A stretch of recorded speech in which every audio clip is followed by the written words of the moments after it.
Weaponization of the federal government. We welcome our witnesses, and we'll introduce you here in a second and swear you in. The chair now recognizes the gentleman from Kentucky to lead us all in the pledge. So if you all stand. I pledge allegiance to the flag of the United States of America and to the republic for which it stands, one nation, under God, indivisible, with liberty and justice. Justice for all. We appreciate the enthusiasm. We will now begin today's hearing with opening statements. I'll start with the chair. One of the most egregious forms of the weaponization that this subcommittee has worked to expose is the coercion of social media companies by the federal government. And we wouldn't know anything that we know today. We wouldn't have learned and had the reports we've had without the work of MattTaibbi, Michael Shellenberger, Barry Weiss, and other journalists who wrote the Twitter files and first exposed these efforts. Their important work was first made possible because of Elon Musk's purchase of Twitter and his commitment to free speech. The path for getting this information, the path for getting this information out has not been easy. Finding the truth never is. Instead, we were obstructed at almost every turn, and many of the people who sought to help us expose the censorship industrial complex, as Mr. Taibbi and Mr. Shellenberger have, I think, appropriately labeled it, have been targeted. On December 10th of 2022, after the first Twitter files came out, Mr. Musk tweeted that Twitter is, quote, that Twitter is both a social media company and a crime scene. 3 days later, the Federal Trade Commission sent Elon Musk a letter demanding to know the identity of the Twitter files' authors and inundated the company with harassing requests for information. Literally 3 days after. Named 4 journalists by name. And while Twitter put this information out voluntarily, the other platforms were not as forthcoming.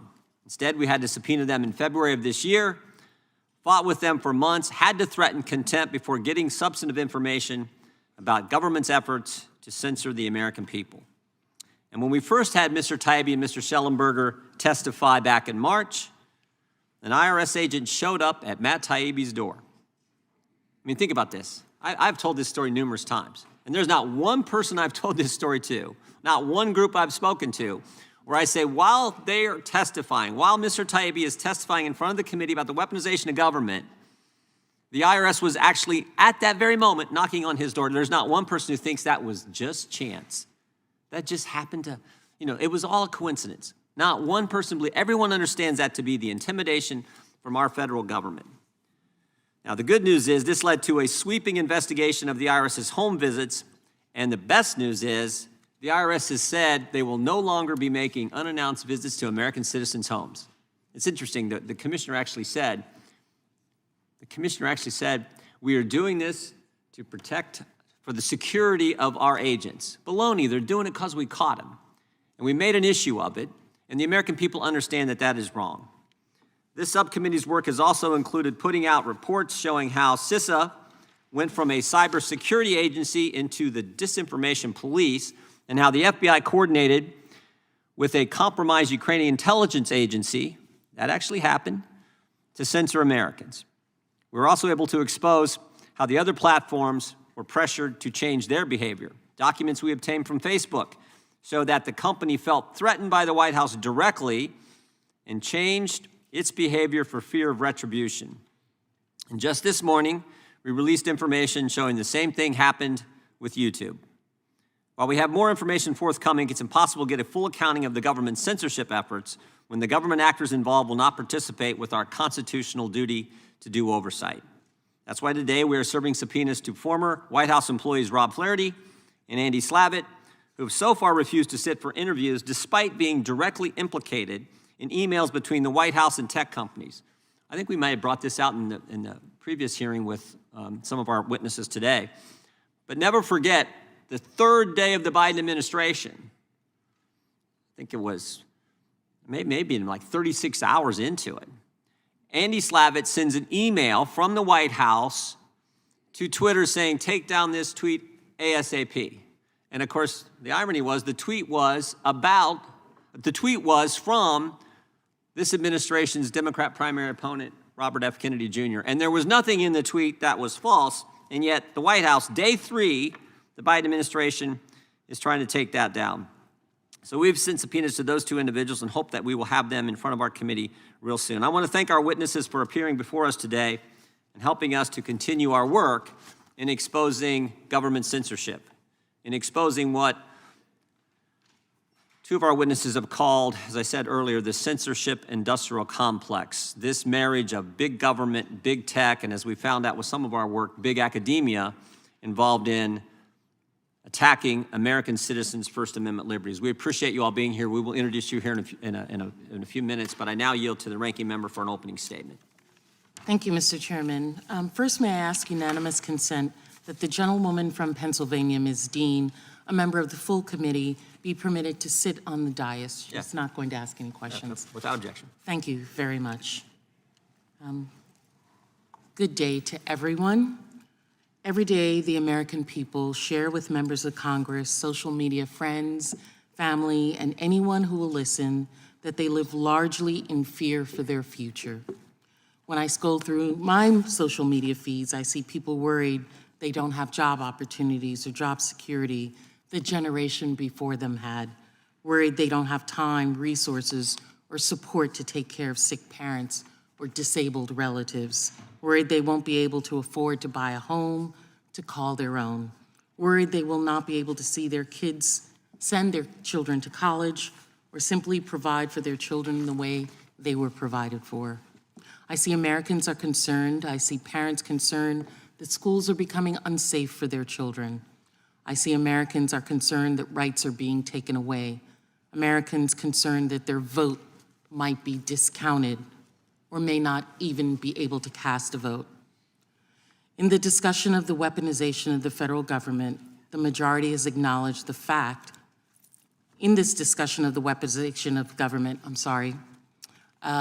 one of the things that I've requested that we look into is the IRS audits of working class people and people of color, which are far, far at a higher rate than millionaires and billionaires, or a discussion in a hearing of actions by the former President Donald Trump and what he has said he will do to weaponize our government if reelected. However, we're not having a hearing about those topics. We're not having discussions. Congress is not engaged in making any headway on those things that Americans are most concerned with. Today, we're having a hearing with witnesses on the Republican side, 2 of whom we've already heard from. In fact, this is the second hearing where Republicans have brought out repeat witnesses, the second hearing in a row. In preparation for the 2024 presidential election, Republicans on this committee want to entrench their theory of social media censorship, their unfounded accusation that social media companies are colluding with the government to censor conservative voices.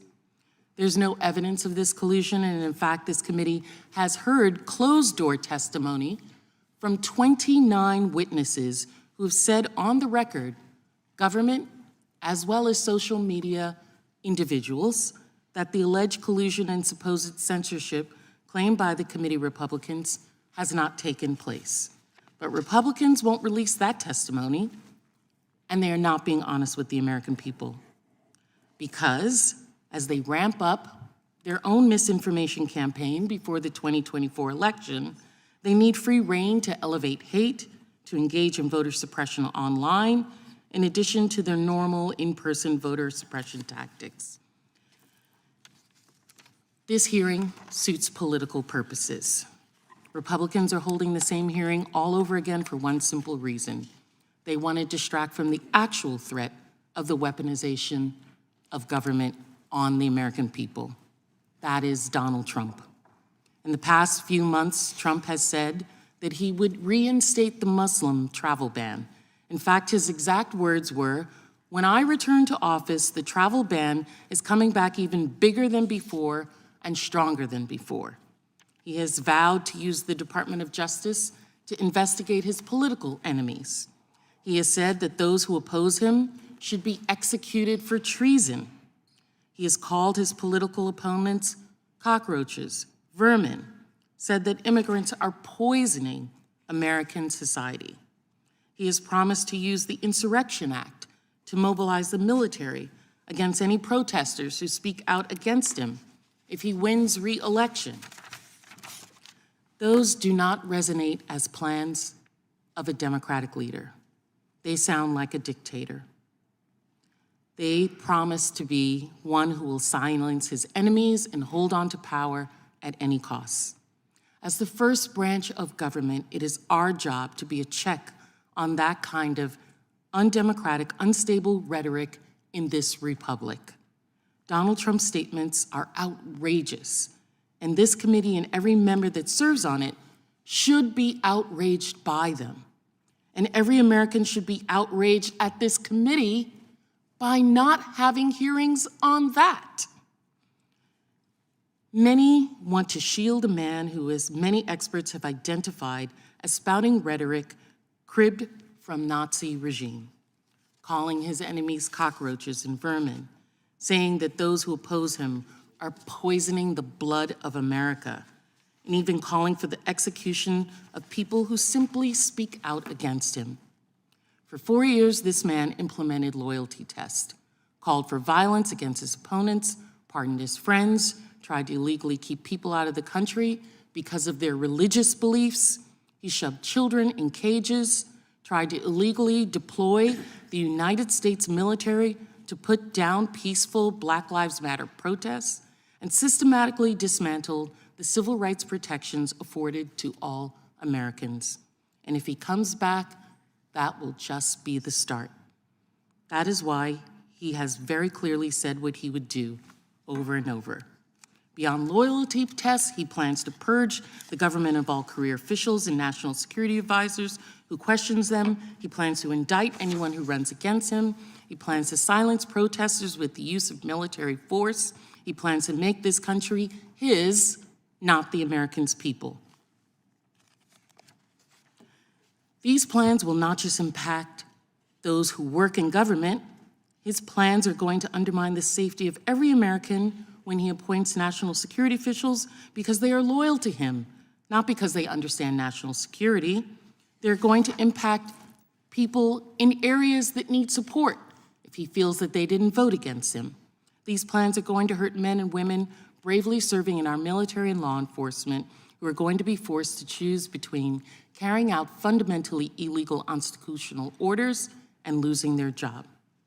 Today we have Ms. Troy before us as a witness who has bravely spoken out to tell the world how Trump's White House had a culture of fear, how he had dictator-like tweets and statements, how he incited his followers to violence, and how he orchestrated detailed plans to spin his conspiracies into action by his followers.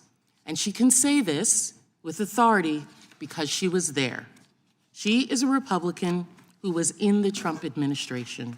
When she says he means what he says, or that he will do everything in his power to make his dangerous promises come true, she speaks from experience. To use the words of the former United States Poet Laureate, Dr. Maya Angelou, when people show you who they are, believe them the first time.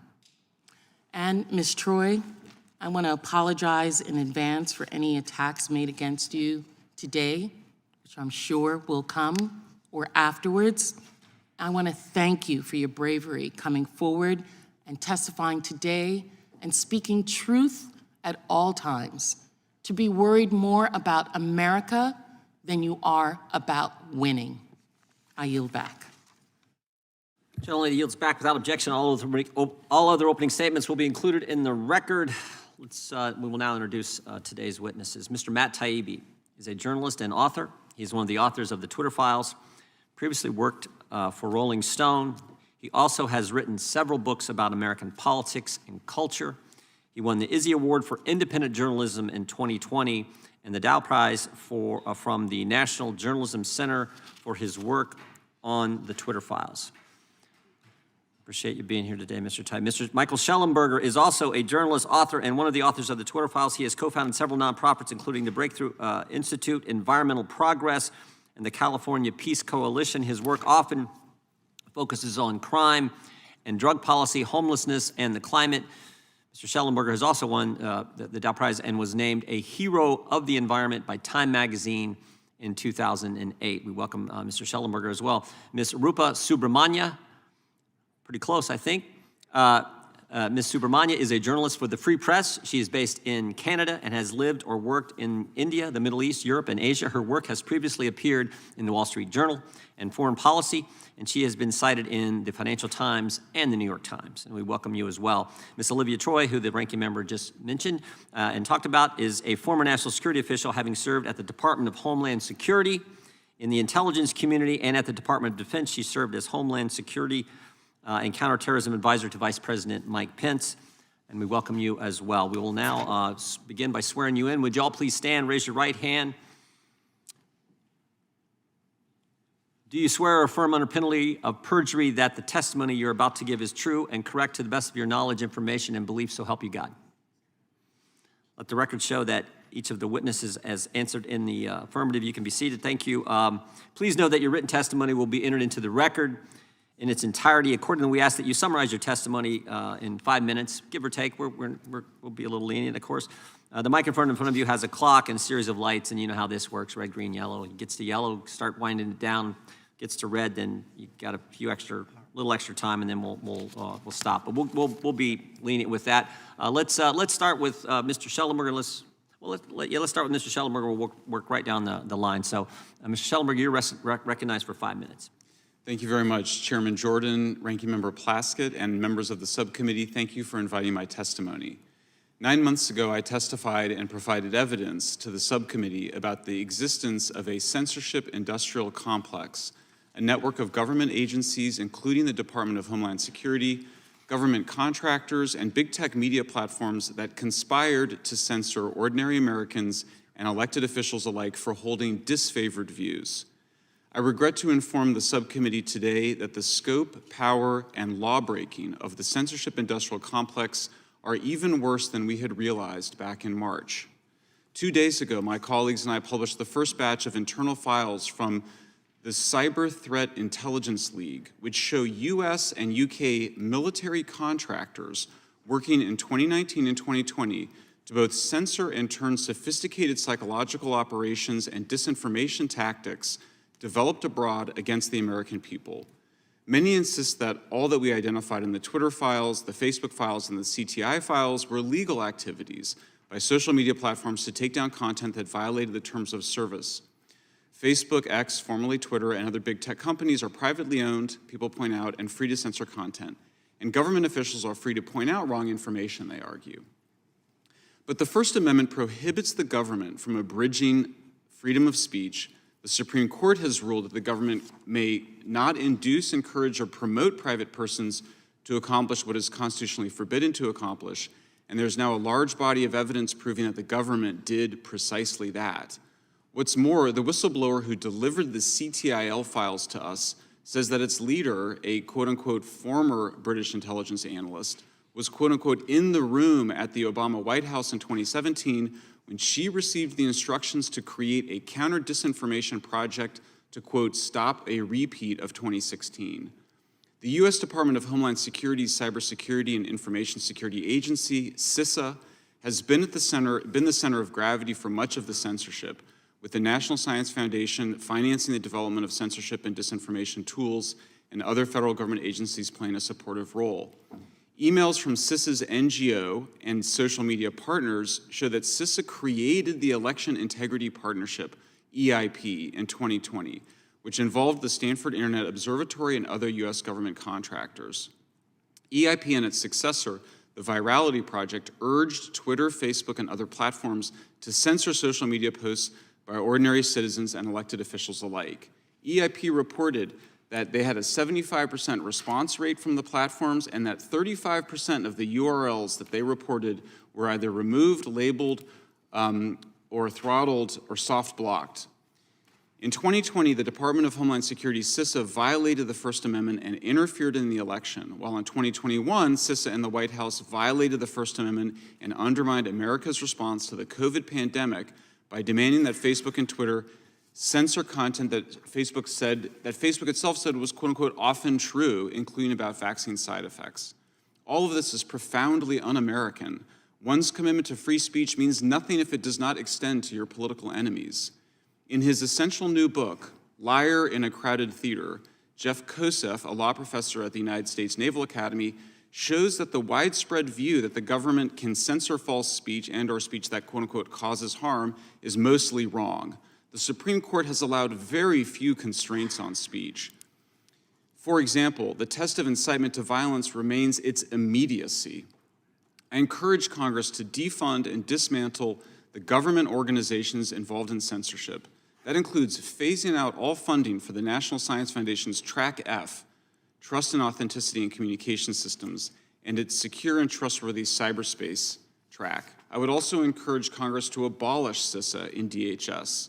Short of taking those steps, I would encourage significant guardrails and oversight to prevent such censorship from happening again.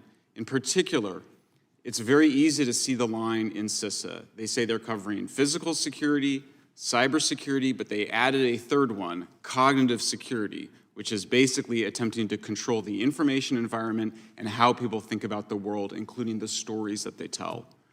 Finally, I would encourage Congress to consider making Section 230 liability protections contingent upon social media platforms known in the law as interactive computer services to allow adult users to moderate our own legal content through filters that we choose and whose algorithms are transparent to all of us.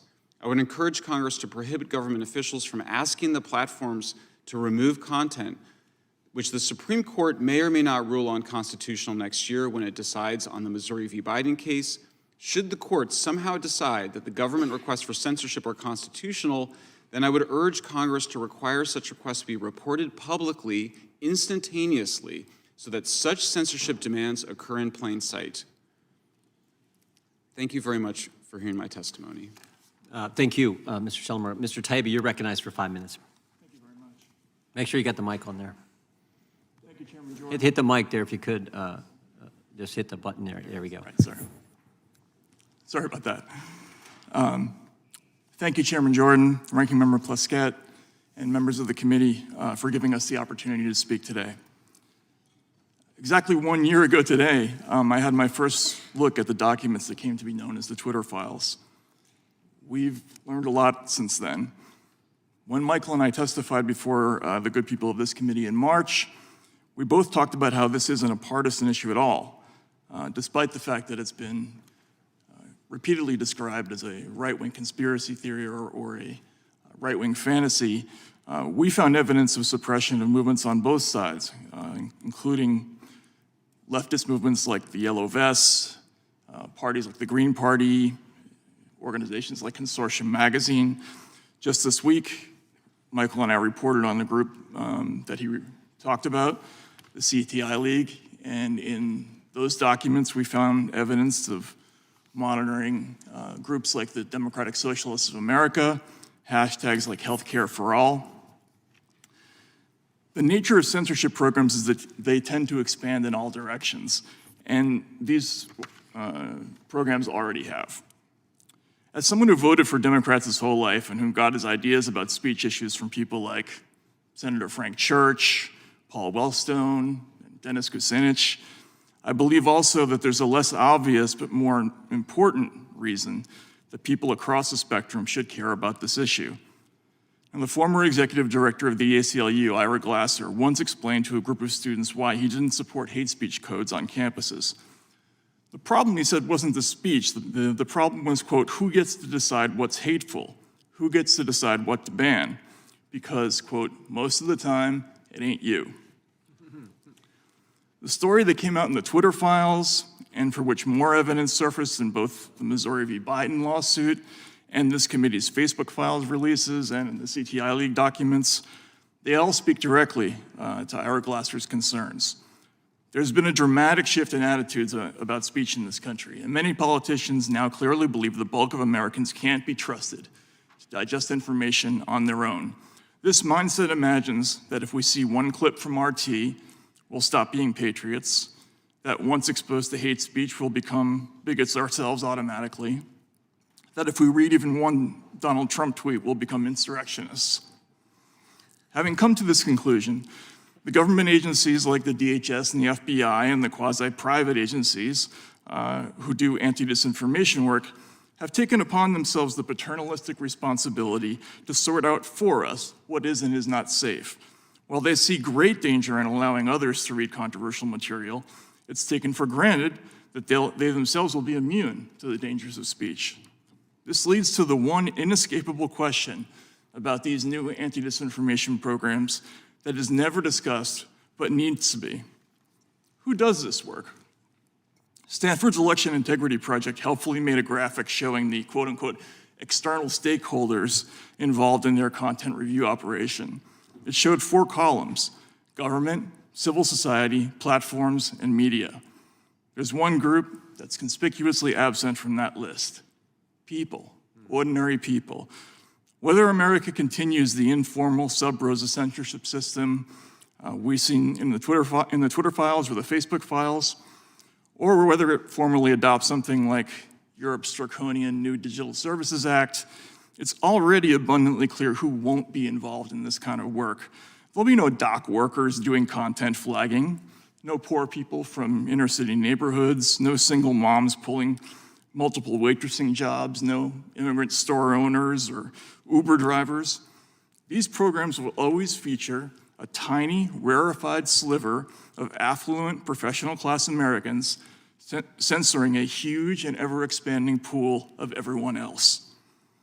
Take away the highfalutin talk about countering hate and reducing harm, and anti-disinformation is just a bluntly elitist gatekeeping exercise. If you prefer to think in progressive terms, it's class war. If one small demographic over here has broad control over the whole speech landscape, and a great big one over there has no control whatsoever, it follows that one of those groups will end up with more political power than the other. Which one is the winner? To paraphrase our Glasser, it probably ain't yours. It isn't just one side or the other that will lose if these programs are allowed to continue. It's pretty much everyone, which is why these programs must be defunded before it's too late. Thank you very much. Thank you, Mr. Taibbi. Well done. Ms. Subramanya, you are recognized now for 5 minutes. Thank you, Chairman Jordan. I'm pleased to be able to join you today to testify on the importance of free expression. I'd like all of you to think of me as a time traveler from the not-too-distant future, coming back to the present to offer you a glimpse of what could lie ahead for America. I live in a time in which, in the name of fairness, you can't share the stories you write for my news publication on social media. I live in a time in which, in the name of the common good, you can be kicked out of your bank and online payment system simply for expressing the wrong political views. I live in a time in which, in the name of social justice, you can commit a serious crime but get a more lenient sentence if you happen to be the right skin color. I live in a time in which, in the name of safety, you can be arrested for exercising your right to peaceful protest if you happen to be protesting the wrong thing.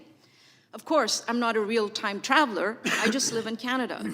Americans, and perhaps those in this chamber, surely think Canadians are too nice, we're too polite to embrace this sort of proto-authoritarianism. But it's more accurate to say that our niceness made us susceptible to the new authoritarianism, undermining the foundations of our liberal democracy. If it sounds like I'm overstating things, allow me to share 3 stories that illustrate this creeping authoritarianism. First, a few months ago, I reported a story from my publication, The Free Press, about a high school principal in Toronto who had been humiliated in front of his colleagues by a DEI consultant. The principal's crime, besides being white and male, was that he objected to the consultant's assertion that Canada is a less just society than America. The humiliation he experienced ultimately led him to commit suicide. I wanted to share that story on Facebook. When I tried to, I was barred from posting it. I received a message that stated, in response to Canadian government legislation, news content can't be shared. I was confused. Then I remembered the recently adopted Online News Act. The law forces social media companies to pay online media companies to link to their content. Facebook, instead of paying for that content, barred its users from posting it. Government officials insist that this is only a matter of fairness, a way of making sure that media companies are compensated for the news they report. But really, this new law props up legacy media dinosaurs like the Canadian Broadcasting Corporation, Bell Media, and other companies, which are subsidized by the federal government, and all of which can be counted on to echo Justin Trudeau's worldview and toe the party line. Not being able to post was annoying, but it wasn't the end of the world for me. I don't depend on Facebook for my income. The same cannot be said of Christopher Curtis, which brings me to my second story. Chris is a 38-year-old renegade journalist entrepreneur in Montreal who runs a digital newsletter called The Rover. He calls himself woke. You might think that he's exactly the kind of journalist the Trudeau government would elevate. He's on the political left. He publishes stories about the plight of the homeless and police brutality. The problem is that, unlike government-funded news companies, independent media companies are truly independent, which means they report stories that don't comport with whatever the government wants them to report. For example, in September 2020, The Rover reported a story on federal mistreatment of Mohawk Indians. This month, it published a story about migrant workers who had been abused and trafficked with the unwitting help of the federal government. But under this new law, The Rover can't build its audience. Unable to post content on Facebook or Instagram, the newsletter can't reach new subscribers. It cannot grow its subscriber base. This is a slow death, says Chris. For now, he's unsure how he's going to support his partner and their 3-year-old daughter. He's thinking of going back into construction, which takes me to my third story. Danny Bulford, now 41, used to be an officer in the Royal Canadian Mounted Police, the equivalent of the FBI. For years, he was a sniper in the Prime Minister's protective detail. Then in 2021, Danny quit because he didn't want to get his COVID vaccination. In early 2022, truckers descended on Ottawa to protest new COVID vaccine requirements. Danny joined them. The government declared a state of emergency. Danny, like many demonstrators, was arrested and later released without charge. Then something chilling happened. On February 17, 2022, Danny logs into his bank accounts, starting with his checking and savings accounts at the CIBC, but instead of seeing his balance, he had about $160,000 in there. The only thing he saw was a dash. Then he logs onto Scotiabank to see about an additional checking account. Once again, there was no sign of any money in his account. Finally logs into the Royal Bank of Canada, which handles his MasterCard account, and he was told he had no access to any credit. Danny's wife was also unable to access any of these accounts. Suddenly, they were worrying about how to cover their next mortgage payments and how to feed their 3 kids. That is what it means to be debanked. Debanking has been one of the Trudeau government's weapon of choice. Since 2018, it has frozen the accounts of more than 800 Canadians who did things it didn't approve of, including those of 280 who took part in the truckers' protest, which the government regarded as illegitimate. Soon after, Danny moved his money out of the big banks and into local credit unions, hoping it would be safer there. The worst part of this, Danny told me, is not believing in the country I spent my career serving. It's this feeling that we're being watched, torn apart, made to feel like the much-hated other in our own country.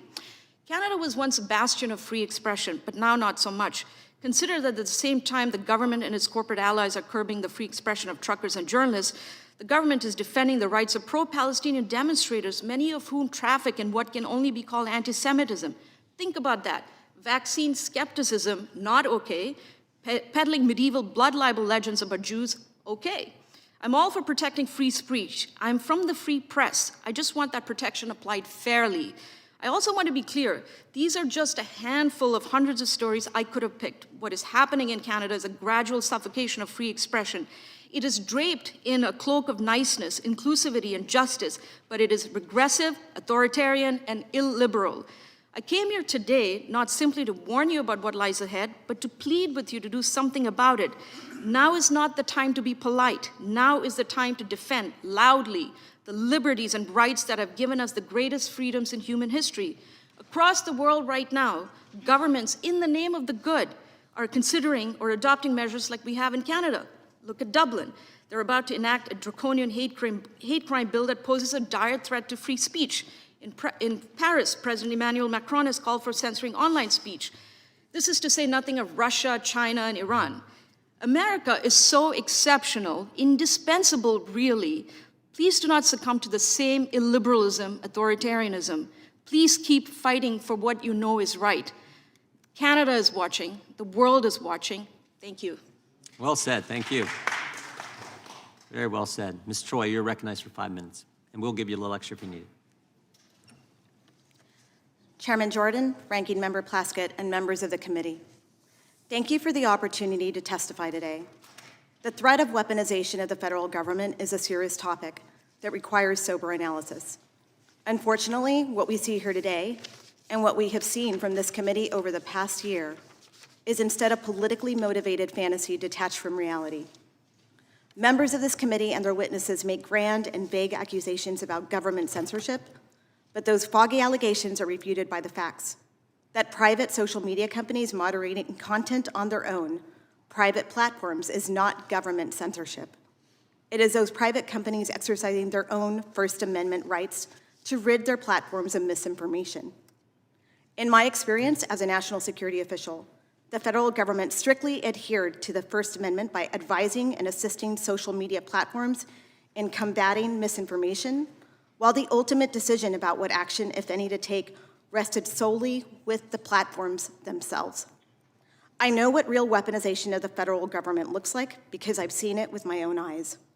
I worked in the Trump White House, where I served as Homeland Security and Counterterrorism Advisor to Vice President Mike Pence. On numerous occasions, I witnessed President Trump and his allies attempt to use the powers of the presidency to further his private political agenda at the expense of the American people. Trump administration officials attempted to manipulate intelligence assessments to support its ban on nationals from Muslim countries entering the United States. They delayed natural disaster aid to blue states who had not supported President Trump's election. In the early days of the pandemic, they resisted sending federal assistance to New York as thousands of innocent Americans suffered.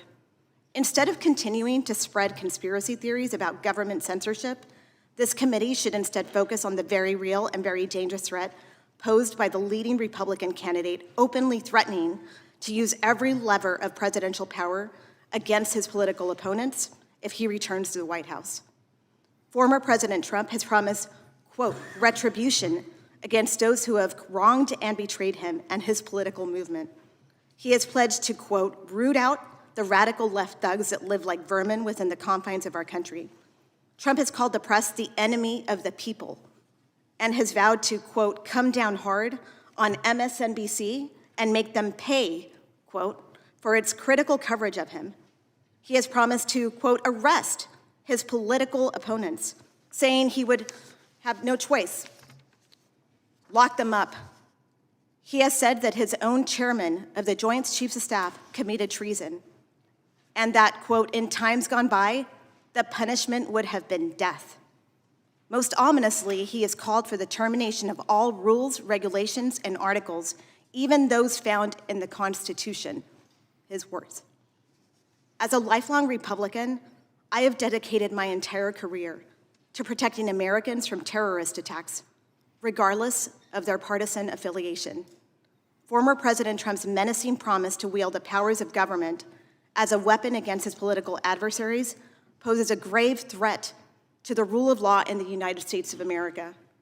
The American people deserve that their representatives in Congress see that threat and speak to it honestly, instead of the political theater we see here today. I welcome the committee's questions. Thank you, Ms. Troy. We will now go to the 5-minute questions from the members. We will start with the gentleman from California, Mr. Issa. You're recognized for 5 minutes.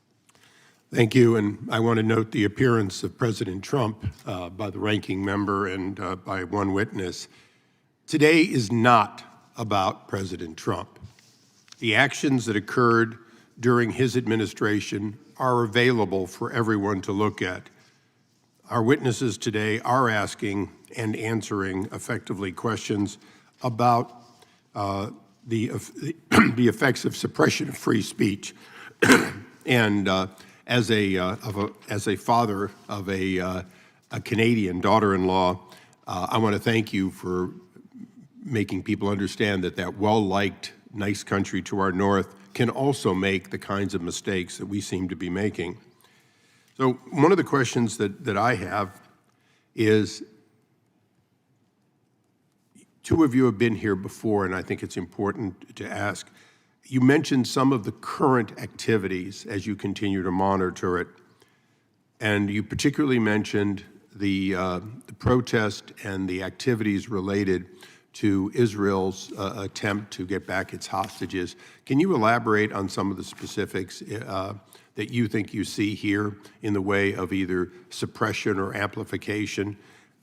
Is there any evidence that we're continuing to see, if you will, a bias that social media doesn't have a problem reporting one side, but does have a problem reporting the other side? I know it's a tough question. Yeah. I mean, we've certainly, I mean, I think we've all seen calls for, I mean, I think to Matt's point that this is not a partisan issue, that we should all, that the test of your commitment to free speech is that you would like to see the speech that you really despise protected and that you would defend it. And I think we've seen calls for censoring pro-Palestine, pro-Hamas speech and have been disturbed by that, and Rupa has described that, and we've also seen calls for censorship of the other side. We've seen misinformation spread on all sides. So I think that what you're hearing from us is a general call that everybody needs to just calm down and remember that this country's greatness is really founded on that protection for that kind of, that protection of speech that we all might consider to be hateful. I always remind people that, you know, some of the most important court decisions by the Supreme Court were protecting the speech of neo-Nazis in the Brandenburg decision, in the decision in Skokie. If we can tolerate neo-Nazis marching through neighborhoods of Holocaust survivors, certainly I think we're capable of tolerating people defending violent attacks. And that brings us to a question. As we bring you back here and some new witnesses, do we have a challenge in America that we're constantly looking at what should be censored, rather than how do we get more free speech so that the counter opinions are heard as loudly as those who yell and are heard the first time? Well, first of all, thank you for the question. I think it's important to remember that the First Amendment not only guarantees people the right to speak and voice their opinions, but it also guarantees the right of all of us to hear those opinions. That's a crucial element of the promise. So that goes to a follow-up. If that's the case, your suggestion about a instantaneous and transparent unveiling of any and all reduction, throttling, et cetera, let's assume for a moment it's technically possible quickly. It's certainly possible, but let's just say it was technically possible quickly. We're a legislative body. Do you believe it's appropriate for us in a Transparency Act to mandate that this happen so that we no longer have the kind of things that happened to the chairman, where he simply was systematically throttled so that he wasn't censored, he simply wasn't heard very loudly? If we had had that, do you believe that it would have changed the outcome, and should Congress look at mandating it? I can say something about that. Yeah, sure. Yeah, I mean, I strongly support transparency. You know, if you require, for example, that government officials or people supported by the government, such as this EIP or VP group, and by the way, just to give you some quotes. Well, you mean what the ranking member described as legitimate, suggestions, and it was independent. Right. Isn't that always the defense, though, is that we didn't make the decision and the other guy didn't make the decision, it just happened? Right. I'm down to just a few seconds, and I do want to thank our Canadian for pointing out that we are about one step away from defunding here in the United States bank accounts. This administration has returned, so you understand, in the United States to making sure that people selling products or involved in activities that they don't want fail to have access, and that is another form of censorship that, I'm sorry it's gone so far in Canada, but trust me, it's underway in this country. Mr. Chairman, I thank you, and I thank both of you. Sorry to cut you off. I yield back. The gentleman yields back. The gentleman from Virginia is recognized. Thank you, Mr. Chairman. And Ms. Troy, I want to thank you for your powerful statement and for your courage.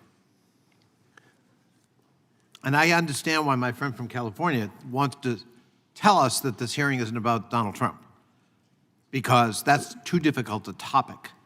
Jerry, as my friend, I did want to thank you for bringing Mr. Chairman, Mr. Chairman, it's my time. I reclaim my time. Imagine it's October 2020, and someone tells you that President Donald Trump is going to use violence and chaos directed at the Congress and the Vice President of the United States to overturn the legitimate results of the 2020 presidential election. For many, that would have been hard to believe, and I'm sure my friends on the other side would have said, there they go again. Critics of Trump will just claim anything. But everyone here saw what happened on January 6th, and we now have, in fact, a federal indictment charging him with that very matter. This month, we learned that Donald Trump's shadow administration at Project 2025 is planning executive orders that would invoke the Insurrection Act and allow him to send military out to patrol American streets. Ms. Troy, some of my colleagues across the aisle have suggested that Trump's quotes about using military in our cities and the rumored plans to invoke the Insurrection Act are simply bluster designed to galvanize his base. Would you dismiss Trump's plans to deploy the military against American citizens as bluster? Thank you for the question. Absolutely not. Having worked in the Trump administration when President Trump at the time repeatedly raised the Insurrection Act as a potential to be used on protesters, even safe protesters, repeatedly. And I can tell you that there were some serious heated discussions with members of his own cabinet, the Secretary of Defense, the Chairman of the Joint Staff, heads of law enforcement, who expressed significant concern about the things being discussed to be used against our own American citizens. Yeah. That is something that should be taken very, very seriously. On June 1, 2020, on June 1, Americans watched as the National Guard participated in a violent crackdown near the White House. That's what you're referring to, is that not right? Correct. And there was a heated debate, and the president was the one asking that federal troops, military, U.S. military, be called, up to 10,000 troops to quell peaceful protests in Washington, D.C. Is that accurate? That is correct. I was there that day. And it was the president arguing to use the military. That is correct. And presumably, General Milley at the time resisted those calls. Is that correct? That is correct, and so did Secretary Esper. And that might have something to do with President Trump referring to the chairman of the Joint Chiefs, General Milley, his chairman, as a traitor, and invoking the fact that in the old days, the price to be paid for convicted treason is death. Is that correct? That is correct. Chairman Milley was just doing his job in military service. Do you believe that the deployment of 10,000 troops at that time would have been consistent with the mission of the American military, suppressing peaceful demonstrations by fellow Americans in the nation's capital? President Trump was told repeatedly that that would not be an appropriate use of the military resources, and he was also told that his efforts to resituate law enforcement and use law enforcement agencies that are not appropriate for crowd control were also incorrect uses of what our law enforcement and these entities are traditionally used for. In your testimony, you cited violent language, increasingly incendiary language being invoked by President Trump about his so-called enemies. One of the words he used was vermin. What does that echo in your mind? Anyone else come to mind historically who referred to enemies of the state as vermin? Yes, the horrible Hitler. And Goebbels. Thank you. Thank you so much for your courage. Thank you for being here. And I hope the American people take heed from your strong words today about the threat that's looming. I yield back. Gentleman yields back. Chair recognizes the gentleman from Kentucky for 5 minutes. Thank the chairman. Ms. Troy, you stated in your opening statement that this committee was indulging in fantasy detached from reality, that members of this committee and their witnesses make grand and vague accusations about government censorship, and that we are spreading conspiracy theories about government censorship. Would one of those conspiracy theories be that government-funded agencies were flagging and trying to censor official congressional accounts on social media? Are you denying that that occurred? I would have no knowledge of that. I'm not aware of that happening. Well, we're going to make you aware of that right now. Mr. Schellenberger, can you speak to this tweet? I saw that you flagged this in one of your recent articles on Substack. Can you tell us why this tweet brought attention in your article? Yeah, because that was one of the tweets that that the Virality Project at Stanford Institute Internet Observatory had flagged to Twitter as misinformation. and that I believe it was labeled or censored in some other way. So it was the Stanford Virality Project, that is funded by the government, is it not? Yes, it is. And so their purpose, ostensibly, is to stop misinformation, malinformation, and to flag things they say that might be against the terms of service of the social media companies. Is that correct? Yeah, that's right. Ms. Troy, is there any reason you think that this should have been flagged? Depends on whether you're spreading inaccurate information. Well, it references a study Seem to from do that Israel, a often. published study from Israel, and the tweet just restates the title of the study. Does it Up to the trouble social you media that? companies to review their policies? It's an internal choice. Yeah, are you going to sit here and maintain that it's a conspiracy theory that this occurred? We have the documents. Mr. Schellenberger has the documents that showed that this occurred. Well, then it was flagged for a reason. What's the reason? Is there ever a good reason to censor a member of Congress? This is my official account. This is not a personal account. This is not a campaign account. This is my communication with my constituents. By the way, I bring this up not to claim that members of Congress have more right to free speech than the general public. In fact, I don't even think the press or the media has more rights to the First Amendment than the general public. The general public has the same rights that we have. And I bring this up to show, number one, that your testimony is false. But number two, if they can do this to a member of Congress. That is, it refers to the tactic of employing deliberate or feigned ineptitude or stupidity in order to avoid an unwanted task or responsibility. And I dare say that is what the Republican leadership is involved in this committee. This is the last hearing, even though this subcommittee was launched with great fanfare. We have not had a hearing in this subcommittee, this select subcommittee, since July. And not only has so much time passed, but at today's hearing, we bring back the same two witnesses that we heard back in July. Actually, Mr. Schellenberger mentioned 9 months ago that he had been here. And so I'm just cognizant of the fact that this is an investigation of the federal government, right? The federal government. That's who we're supposed to be investigating. We have 4.3 million federal employees. We have 2 million retirees, all of whom would be available to come here and testify about their experience for these allegations of weaponization of the federal government. And yet, we bring back the same two witnesses we had many months ago, and we bring back, by her own description, a time traveler from Canada. I love Canada, by the way.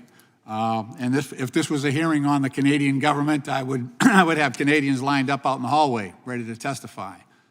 But the only witness here that actually experienced in the federal government and could testify to that is Ms. Troy, and I'm very thankful for her testimony.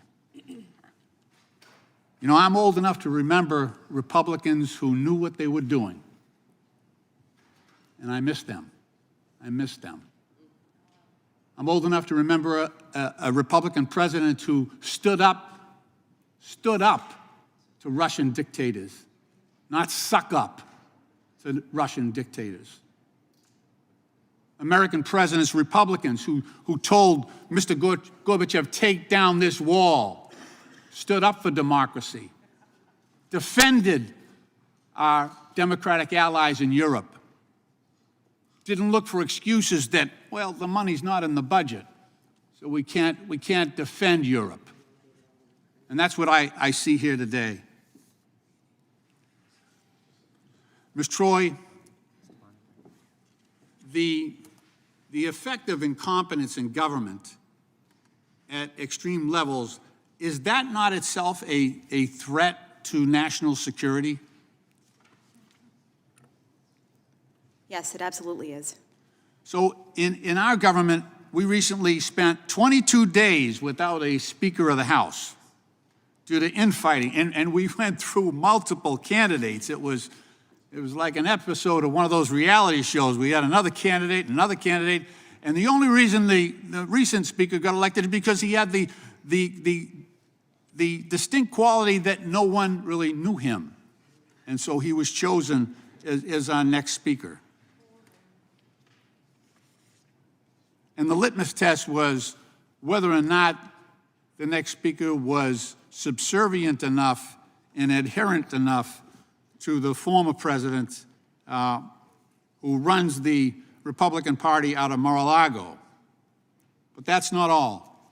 In June, the House Republican leadership brought us to the verge of a catastrophic default on our national debt, one that leading economists warned would be a first in American history and undermine the full faith and credit of the United States government and lead to a global economic meltdown. So now we're facing a war in Europe, a war in the Middle East. We're facing a looming shutdown again of the United States government, and we're dealing with the weaponization of the deep state, which seems pretty shallow at this point, with the paucity of witnesses that the Republican majority has produced. I hope at some point we get back to the business that America here that sent us here to do. This is not it. This is crazy conspiracy theory that we're pursuing here, and we ought to get back to the business that America demands us by virtue of our oath of office. And I yield back. The gentleman yields back. The chair now recognizes the gentlelady from New York, Ms. Stefanik, for 5. Thank you, Mr. Chairman. It has been almost 1 year since the first bombshell Twitter files. Looking back now, and my questions are for Mr. Taibbi and Mr. Schellenberger, what was the most alarming thing that you came across during your review of internal Twitter documents? And I have a number of follow-up questions, so keep it short. Sure. Thank you for the question. I think the most alarming thing that we saw was the regular stream, organized stream of communication between the FBI, the Department of Homeland Security, and the largest tech companies in the country. They had an organized system for flagging content, not occasionally, but in enormous numbers, involving spreadsheets of accounts that ran to the hundreds and thousands. And this was shocking to us, and to the Congressman's point, this isn't crazy conspiracy theory. We've already had 4 federal judges rule that they believe this activity violates the First Amendment. This is quite serious. We didn't know whether it was against the law, but we certainly thought it was shocking enough to be in the public interest, and that for me was the most serious thing. Yeah, for me, it was seeing the so-called former FBI officials within Twitter and working with and other groups, including this Aspen Institute, participating in an effort to so-called pre-bunk the Hunter Biden laptop before it was ever published in the New York Post, and then to get it censored by Twitter in violation of Twitter's own terms of service, whose internal staff had concluded that the New York Post tweet had not violated their terms of service, and they censored it anyway. Mr. Schellenberg, I want to ask you further that revolving door between the FBI and Twitter, and I also want to ask about those third-party, essentially government proxies. You referenced the Aspen Institute. Can you delve deeper into both of those questions, both of those topics? Sure. It was the former general counsel of the FBI, Jim Baker, and the former deputy director of the FBI had both taken jobs at Twitter. There were so many FBI people at Twitter that they had their own internal group and their own little crib sheet to describe the difference between the terms that they use at the FBI versus at Twitter. CIA had it as well. Yeah, CIA as well had their own little internal group. And I'm sorry, what was the second question? The third-party proxies. Oh, like yeah. The Well, Aspen then the Institute. Aspen Institute, this was the weirdest thing. We discovered that Aspen Institute had created a workshop that it was attended by basically all of the major media, including as well as all the major social media platforms, to basically pre-bunk in advance the Hunter Biden laptop, even though it had not been, there was no evidence that it existed outside of the fact that the FBI knew that they had it because they got it in December 2019. So to have the Aspen Institute trying to persuade people not to cover the Hunter Biden laptop story in August and September of 2020 was quite chilling and disturbing to see. These content moderators at social media platforms like Twitter wield an enormous amount of power in terms of determining not only what Americans can say, but also what Americans can see. Do you believe, Mr. Taibbi and Mr. Schellenberg, that it's appropriate for unelected bureaucrats or these tech companies to collude to influence what Americans can say or read? Absolutely not. And, I wanted to stress again that all this was happening secretively with the blessing of the Department of Homeland Security, with them sending things to, this is from the EIP at Stanford to Twitter and Facebook saying, we repeat our recommendations that this account be suspended. We recommend labeling all instances of this article. We recommend that you flag as false this. All these demands being made secretly without any public review. My view is that the government doesn't decide who can speak in the town square. Why should the government be deciding who can speak on social media platforms? We, the people, should decide our own content as adults, legal content. It should not be decided by either government or big tech. And Mr. Taibbi and Mr. Schellenberg, do you believe that this censorship is a form of election interference? Absolutely it is. There's no question in my mind. Mr. Taibbi? Yes, I think it certainly can be. In the latest story that we did on the CTI League, we saw the overt partisanship of the people involved in this operation. That was actually the reason the whistleblower came forward. The people involved, one of the quote was, they assumed everyone who was smart thought the way they did. They talked about the potential election of Donald Trump being an end-of-the-world event. They talk about the wackadoodles who actually watch Fox News. And, even as someone who doesn't vote for Republicans, it was shocking to me to see this. And I think this was a consistent theme of not just the CTI League, but most of the censorship organizations that we looked at. They all tend to drift in one direction. Yield back. Gentlelady yields back. The chair now recognizes the gentlelady from Florida. Thank you, Mr. Chairman.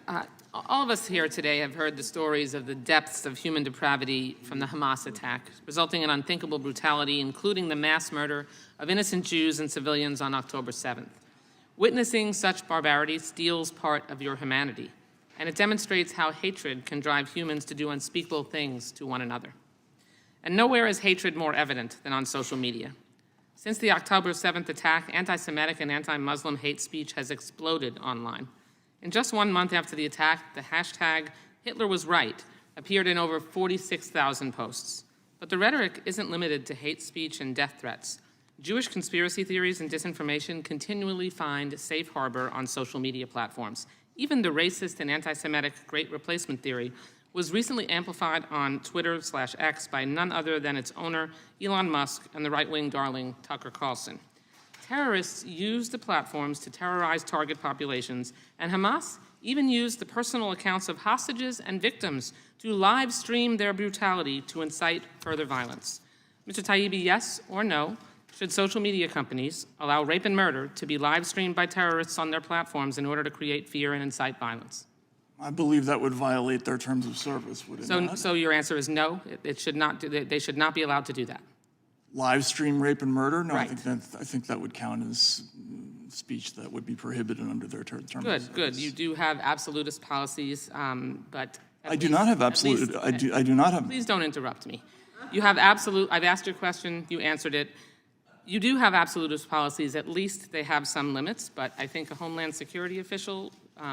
With respect, Congressman, all journalists operate reclaiming under my time. limits. If a Homeland Security official echoed your opinion, you would call it censorship, but I'm glad that at least you acknowledge that rape and murder should not be allowed on social media platforms. Ms. Troy, I have the same question. Yes or no?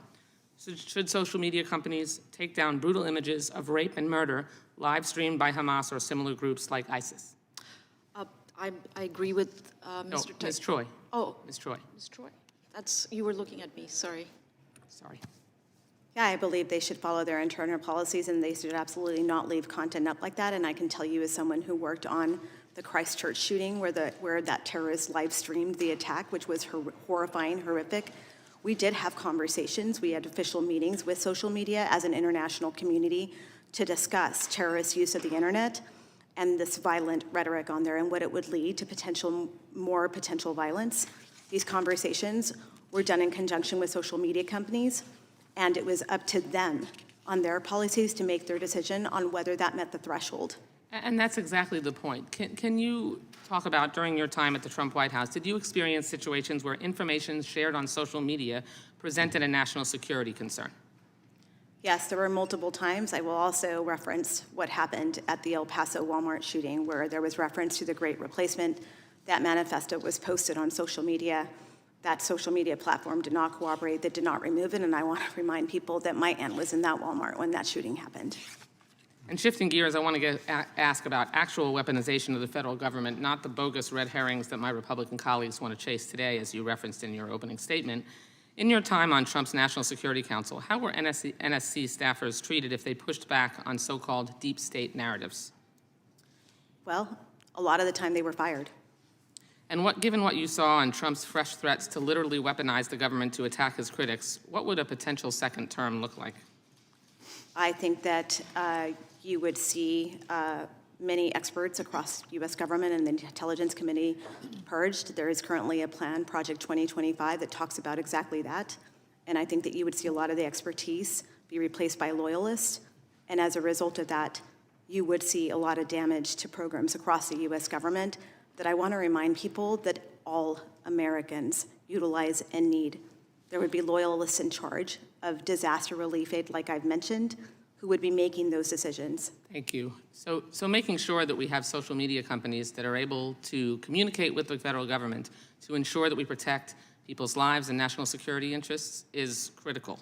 Mr. Chairman, we know social media companies fail to adequately moderate content, and this consistent failure spreads hate and deadly information. Hate online jumps off the screen and results in real-world acts of violence.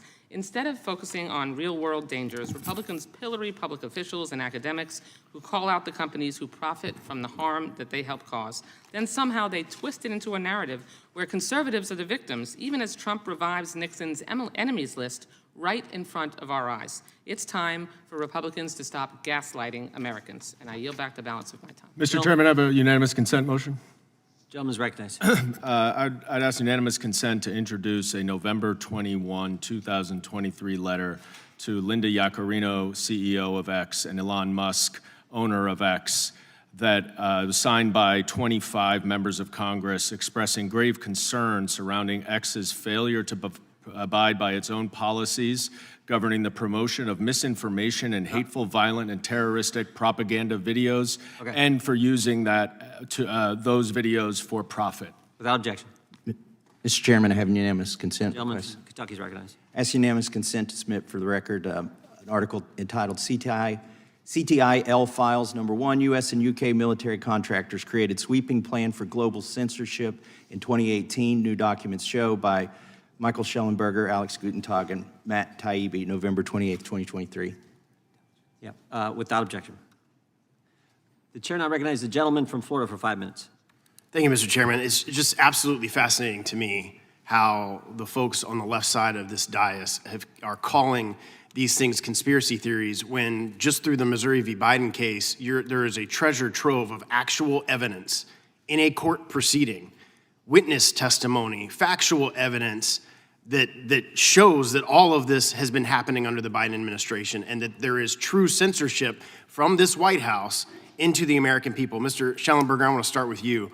On November 2nd, 2023, you posted an article on your Substack entitled FBI and DHS Directors Mislead Congress About Censorship. In the post, you detail Senator Paul's recent questioning of DHS Secretary Mayorkas and FBI Director Wray regarding their respective departments' censorship activities.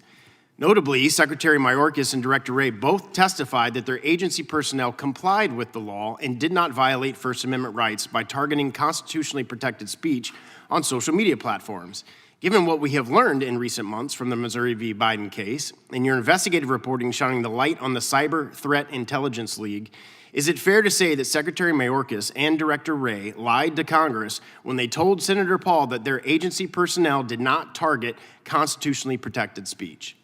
Yeah, I mean, I think it's fair to say that they misled Congress. I can't be sure of their intention, but they're wrong that those agencies weren't involved in demanding censorship by the social media platforms. And just briefly, like how how were they involved in censoring speech? Well, I don't FBI want to read your whole article, just. Oh, sure. I mean, FBI agents were directly flagging content to Twitter saying this appears to violate your terms of service. What about this? What about that? Same thing with DHS staff. And then, of course, DHS created the Election Integrity Partnership, which then became the Virality Project, which was in the process of demanding mass censorship of Americans. And based on them reaching out, a lot of these social media companies then acted on that, like the Hunter Biden laptop, all these different activities, correct? Yeah, absolutely. And you have to remember the context is that this was at a time when the social media companies were being threatened to lose their ability to operate, which is the Section 230.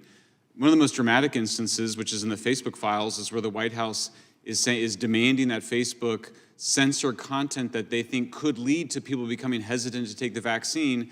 Facebook responded and said that they were removing often true content of vaccine side effects. Your piece also notes that Director Wray acknowledged that the FBI has been forced to alter its coordination with social media companies to comply with the injunction issued by the Fifth Circuit Court of Appeals in Missouri v. Biden. Right. Would you agree that this is an acknowledgement that the FBI's prior censorship conduct does in fact violate the First Amendment rights of Americans? Absolutely. Mr. Chairman, I'd ask unanimous consent to enter into the record Mr. Schellenberger's Substack post from November 2nd, 2023. Unless Congress acts, will there be any consequences for these government officials who have actively supported censorship of certain viewpoints on social media? We all hope that the Supreme Court rules against these kinds of activities, consistent with its past precedents that the government cannot appoint somebody else to violate the law, and which is what was going on here. But I don't think we can rely on the Supreme Court. I do think Congress should establish through Section 230 reform the requirement that we, the people, are allowed to moderate our own content by choosing our own filters, and that it should not be up to the big tech platforms. And if you don't want to have Section 230, then you can just be a publisher like Matt and I are, or the New York Times is. Well, and I've worked on Section 230 legislation. The chairman is working on that, and I think that's something that absolutely has to happen this Congress so that people get their freedom and their First Amendment rights back. It's clear to me that Congress must act and hold these government officials accountable.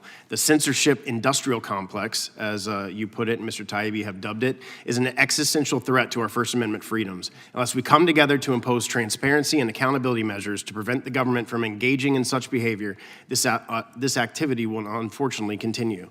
I'm proud to be a co-sponsor of the Chairman Jordan's Free Speech Protection Act that he sponsored in partnership with Senator Paul. This legislation is needed to ensure that government officials face significant consequences for engaging in the censorship and suppression of speech protected by our Constitution. Further, we must enact transparency measures so that officials cannot hide behind public-private partnerships in order to skirt around their legal obligations. Sadly, we cannot trust many federal officials to adhere to their oath they took to uphold and defend the Constitution, and it's up to Congress to ensure our First Amendment rights are protected. And the remaining time I have, Mr. Taibbi, if you could just comment on what you weren't able to respond to from Mrs. Wasserman Schultz. Yeah, so first of all, just for the record, I've said on many occasions that I'm not a free speech absolutist. In fact, no journalist is or can be. We all operate under very serious restrictions involving libel, defamation, incitement. We have to navigate each one of those rules every time we publish anything. And then we always look fondly on that process because we believe those rules protect us.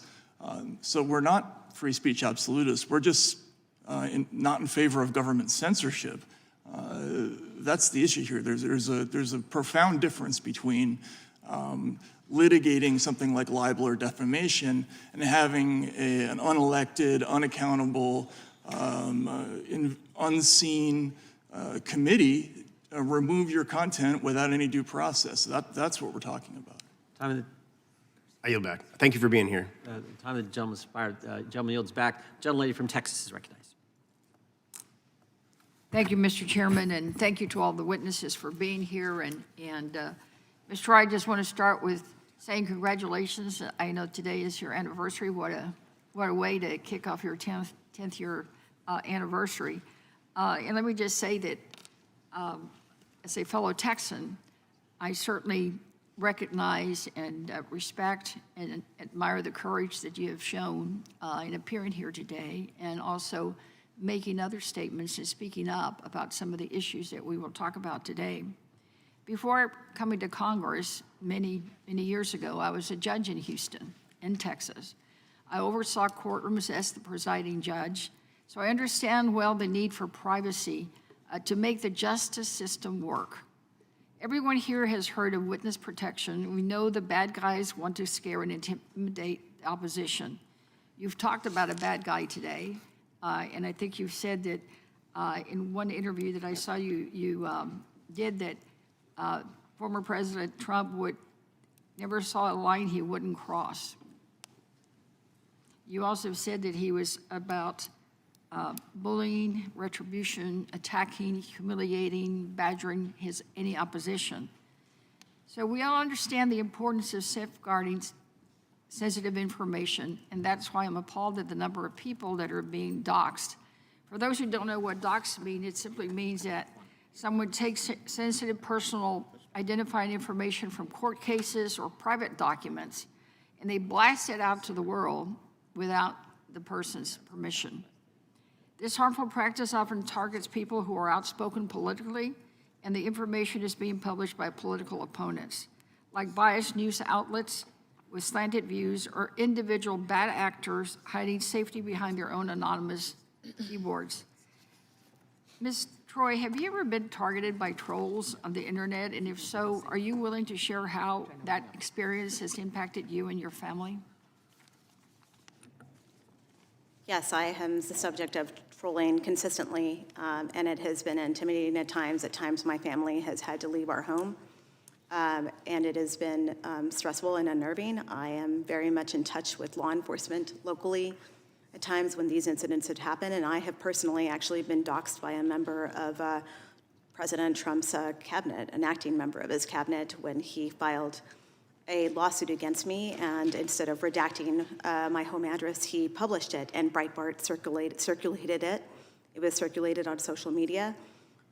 Fortunately, I was actually not living at that address at the time, but I will tell you that I felt very deeply for the family, the innocent family that was, where I had to send law enforcement to their home and warn them that there could be potential danger to their family because my address had been put out there thinking that that's where I lived.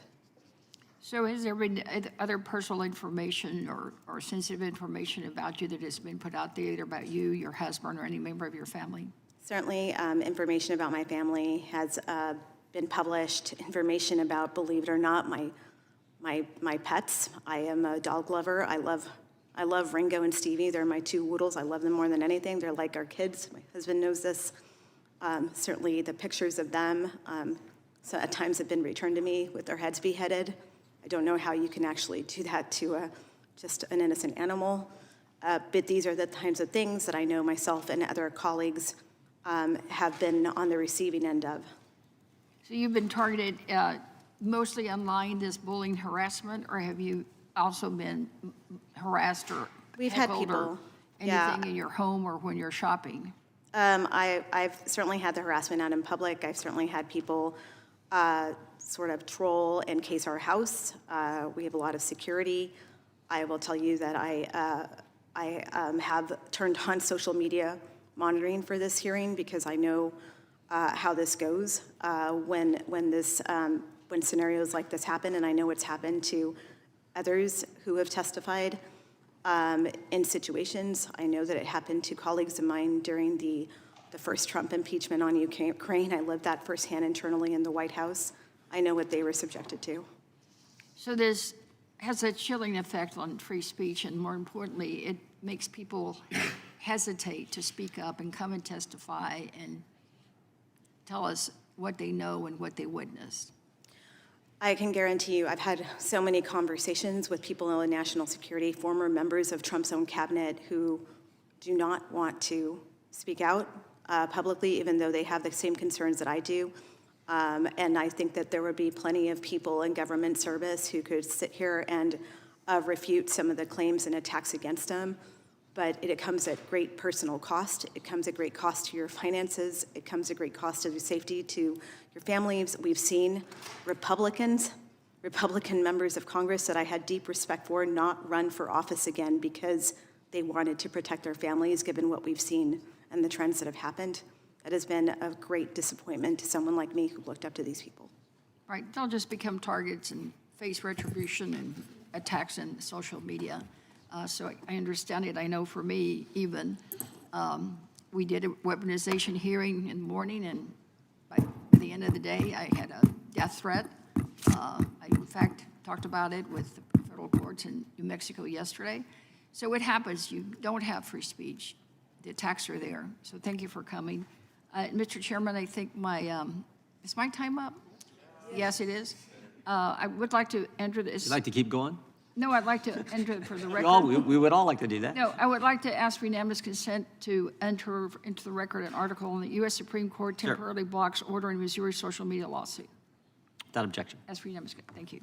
Gentlelady yields back. Ms. Subramaya, I would argue it's already here. You said in your statement you want to give us a glimpse of what lies ahead. I think it's already here. In the course of our investigation in this committee, on January 15, 2021, the FBI sent to Bank of America, tell us all your customers' purchases in the Washington, D.C. area for a specific date.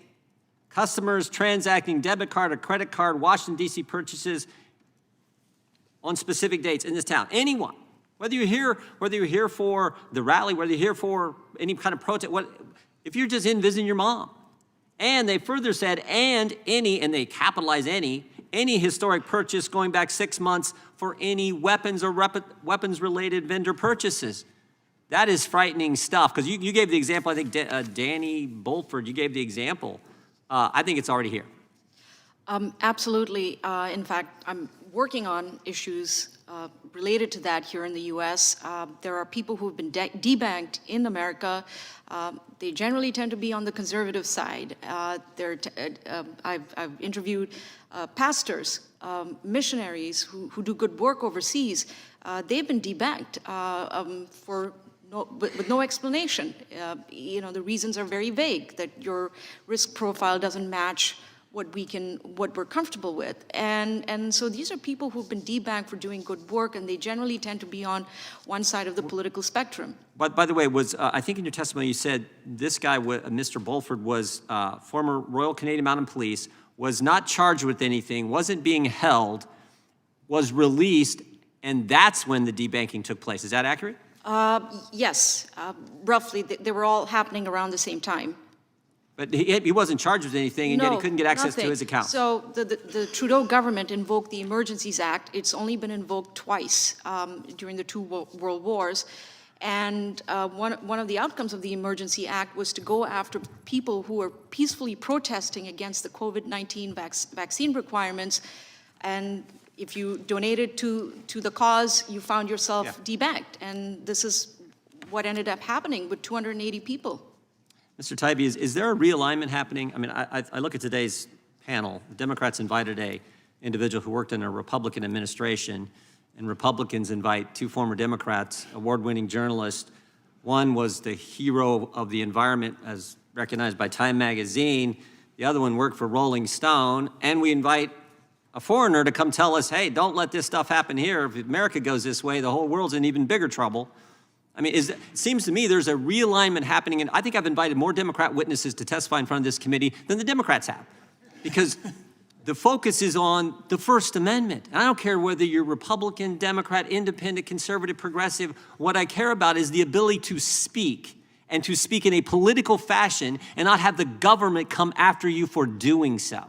So I think there is a total realignment happening in the culture and in politics, and frankly, I think that's a darn good thing. Not what they're doing, but the realignment. Well, yeah, I definitely agree with you that there's a realignment going on. Until very recently, I think free speech and free speech culture was uncontroversially embraced really by both parties. During the entire early period of the war on terror, those issues strongly animated most Democrats that I knew. Most of my friends were in opposition to laws like the Patriot Act, or at least concerned about them, the potential for overreach there. Most people understood, for instance, the work of the ACLU in defending cases like the Skokie March. And to the point about hate speech that was brought up before, I think it's important to point out that the reason that they defended those marchers is not because they liked hate speech or they liked Nazis. Right. It's because the American tradition understands that the moment you grant a government official the right to prohibit one kind of speech, you're going to have a whole series of people. Those people are all civil rights activists. They were afraid that the next thing that would happen would be, Southern officials banning NAACP marches. That used to be sort of universally understood in America, and for some reason, in the last decade or so, there's been a complete change in how we look at those issues. Yeah, I just want to do one last thing in the remaining few seconds I got. Let's put this on the screen, because I think this is interesting, too. It tells you how upside down things have become. We have testifying in front of us today, Ms. Subramanya, who is from Canada, telling us, look, get ready, because we've seen what's happened in our country, and we don't want it happening here. This is a recap of a phone call from one of the executives at Facebook with folks from the White House. And the person recapping this just happens to be the former UK minister in the Member of Parliament, Nick Clegg. And he says this: I countered that removing the content like the White House wanted them to do would represent a significant incursion in traditional boundaries of free expression in the United States. So we got a Canadian warning us, we got a Member of Parliament warning. I think it's interesting, the irony here, that someone from Great Britain is telling us about what our rights are. I mean, we had a little skirmish way back in 1776 about this very kind of thing. I mean, this is how upside down it has gotten. I don't know Ms. Subramania's politics, but 2 former Democrats, 3 journalists, and they've invited a Republican. It just tells you what is going on. But I think, again, underscoring how important this is. And it's not crazy, it's not bogus, it's not unfounded, as the Democrats have said. And the Fifth Circuit has certainly said it's not those 3 things. I'm over time, but I'll now yield to Mr. Allred. The gentleman from Texas is recognized for 5 minutes. Thank you, Mr. Chairman. I yield my time to the ranking member, Ms. Plaskett. Thank you to my colleague for yielding the time. Just first, let's get correct. Ms. Troy is the first Republican that we have called as a witness, and unfortunately, we get 1 and you get 3. That's the unfortunate part of being in the minority. So you probably have invited more Democrats than we have, but she's the first Republican. And I would remind you, Mr. Chairman, if you didn't know, that that gentleman on the wall over there, Lamar Smith, the good man from Texas, was my first boss here when I was a staffer on the Hill. I also worked for Rob Portman when he was a member of the House and worked in the Bush administration. I've stayed where I am. People ask me, why are you a Democrat? I thought you were a registered Republican, and I was. And I looked around, and the Republican Party had moved and shifted to the right, and I was exactly still where I was. And so realized that I could not be a part of that party anymore. But in asking some of these questions, one of the things that you brought up, Ms. Troy, that I thought was very interesting is the discussion of these loyalty tests. And we have heard the president say that he's going to do this again. And I bring this up because the loyalty test is about his use of the federal government to exact revenge on individuals. Trump has said that he is going to weaponize his next administration. But in order to do that, he must have individuals who will do what he asked them to do outside of their duties in whichever specific position that is. And, I know that in the last administration, we've learned that the president was obsessed with loyalty from his staff. We all want loyalty. We all want people who are going to give us their loyalty. But some of us think of loyalty as in a different way. I think of loyalty from my staff as telling me when I'm messing up, telling me when something is wrong, because they don't want me to do the wrong thing. That is loyalty. But President Trump has a different sense of loyalty. His aide, Johnny McEntee, even conducted loyalty tests, including one-on-one interviews with political appointees across different agencies. Of course, I had been an appointee in a Republican administration, Democratic administrations. They have interviews with you to see where your ideology is, but it is not necessarily to see if you are going to give blind allegiance to the president. In this one, it says that these interviews were to root out threats of leaks and other potential subversive acts. If he wins again, Trump has pledged to overhaul agencies and expand this loyalty test to not just political appointees, but non-political career employees who have spent decades building their knowledge and expertise and possess invaluable experience that brings continuity to our government across different administrations. I know when I worked at the Department of Justice, it was important in each one of the divisions to have one person who was a career person to sit in all of the discussions to ensure that there is continuity of government. They're vital public servants. This notion of throwing our systems and career officials, like national security officials, out the window based on political ideology should be troubling to us all. Ms. Troy, are you familiar with the loyalty tests, and can you explain their purpose within the Trump administration? I am.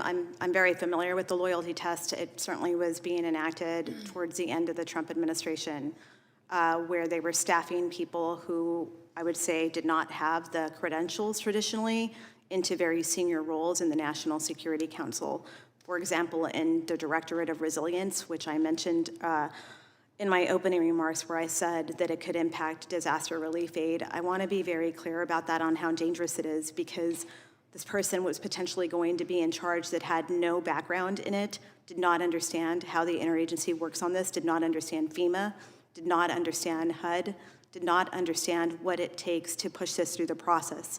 And I will say that should loyalists be placed in positions like this going forward, the loyalty test being that you will not abide by the rule of law, that you will bend the rules, you will not follow the regulations and procedures, I think that we are heading down a further dark path that will affect all of us. Doesn't matter, Democrats or Republicans. I know that in the Trump administration, for example, there was a fire management assistance grants for California during the horrific 2018 wildfire season, where Trump did not want to issue the aid. In fact, I believe he told Brock Long, who was the head of FEMA at the time, don't give them a dime because they were a blue state. I can tell you that it was only until Donald Trump was shown that Orange County voted in his favor majorly that he finally released that aid. That should not play a role in how we respond to American citizens when they are in need, especially in things like disasters. So when I look at Florida and I see Ron DeSantis, who is an opponent to Trump, I think about those people in Florida, primarily Republicans, who are always in the path of hurricanes at times, and I think about what it's going to look like for them when aid is not received should Trump get back into office. Thank you very much. I yield back. Gentleman yields back. The chair now recognizes the gentleman. And I should, if any of you need a break, just let us know. I should have mentioned that earlier. Just let us know, and we'll be happy to do that. The gentleman from North Carolina is recognized for 5 minutes. There was a very odd oppositional dynamic in this hearing, which is striking. And Ms. Troy, I want to get at it by asking you this. You said something along the lines that the belief that there's has been social media censorship against conservatives is sort of a figment of conservatives' imagination. Ms. Wasserman Schultz summarized it as a red herring, bogus red herring. You're aware of the Missouri versus Biden district court decision that recited evidence that the White House, the FBI, CISA all engaged in working through the social media companies to conduct censorship. It was preliminarily enjoined. You're aware that the Fifth Circuit Court of Appeals has reviewed that, found that the findings of the district court were well supported by evidence and modified and substantially affirmed the preliminary injunction against the government entered by. Are you aware of all that? And does it affect your view that all of this is a figment of imagination? I am aware of the decision. I also want to clarify, I have not actually, never said that this is a conspiracy. You've not heard that comment from me. So you believe there is censorship going on by means of the federal government on social media platforms, or has been?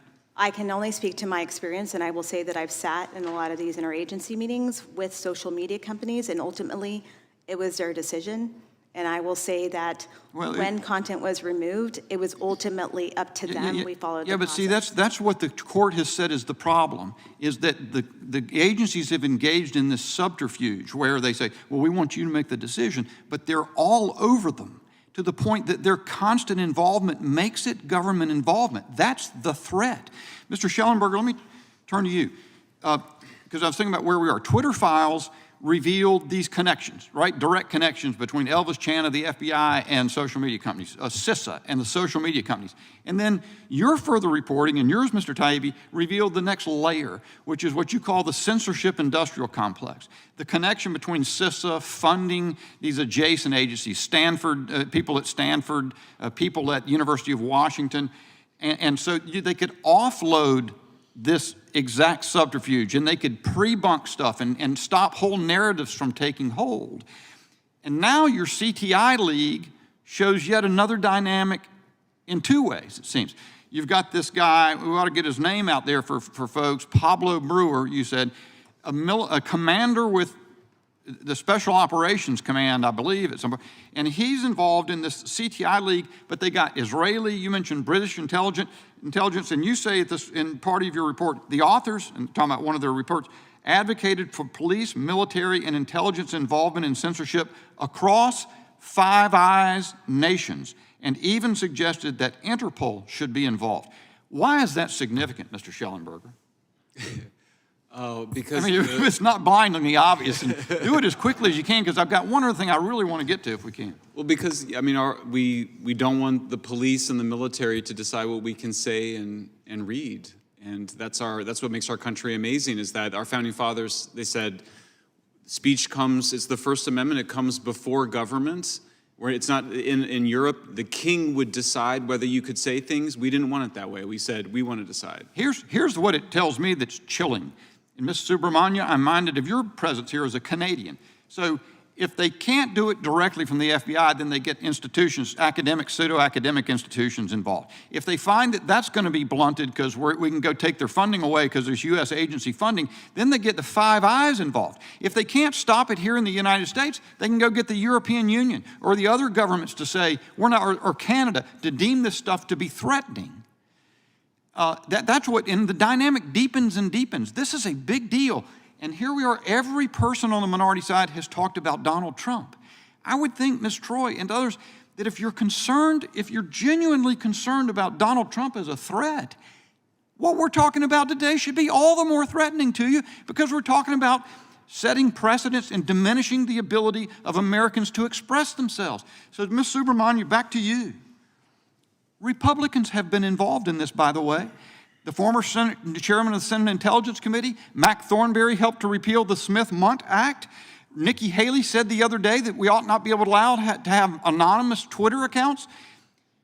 What do you make of this dynamic that I describe in that and what you're seeing in this hearing?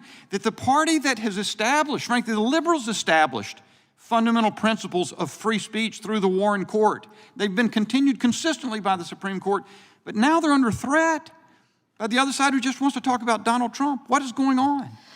Oh boy. So, look, I can't speak to what's happening here in America in terms of the internal political situation here.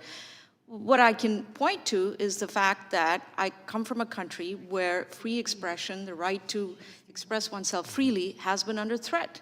And it happened in a very short period of time. It just happened under 10 years. And it's happening all over the world now. It's happening in Ireland. Ireland is about to pass legislation which is among the most, it's one of the most draconian hate speech laws in the world. They're trying to stamp out hate. How does one stamp out hate? It's part of the human condition. And this is extremely worrying. The government cannot define hate, but yet they have this legislation. It can even come down to a situation where you could have a meme on your phone and the Irish police would have the authority to come and arrest you, even if you haven't shared that meme. This is where we're going. It's straight out of Minority Report, where the precogs determine that you're about to be hateful when they come and arrest you. And this is happening in a Western liberal democracy. And so we have to look at the warning signs. We have to look at what's happening in Canada. We have to look at what's happening in Ireland and France and the EU. And you're absolutely right. You know, the governments will find ways to go about censoring people. You know, we know that's happening under the Biden administration, where, you know, they got media companies like Facebook and Twitter to deplatform content on their sites which the administration didn't like.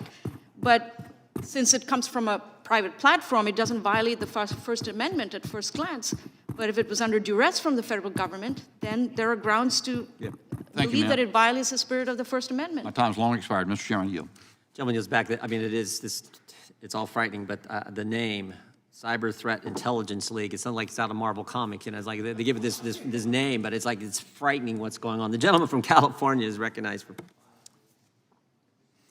Thank you, Mr. Chairman. Subramanian.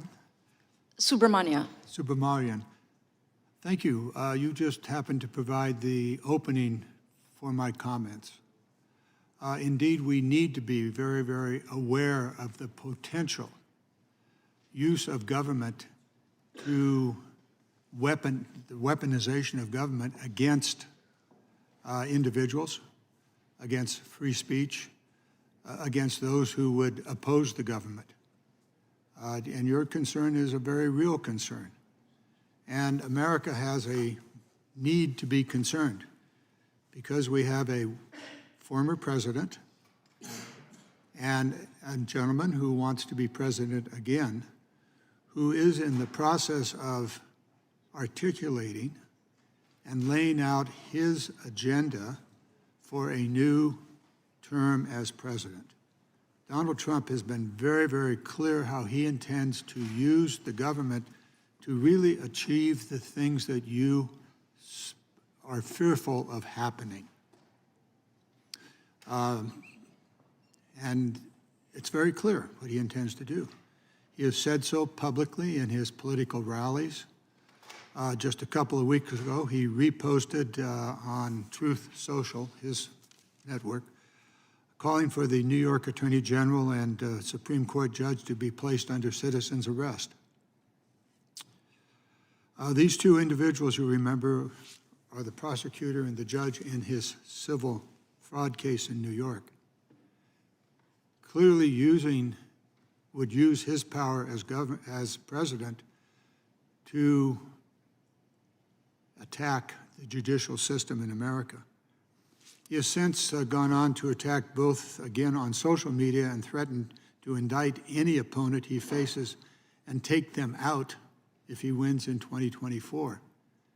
Indeed, we do have reasons to be concerned about the future. Should this man become president? I think one of my colleagues on the majority side indicated that we should look to the 4 years when Trump was president to what he did then as president. And many of the things that the witnesses are concerned about did in fact take place during his presidency.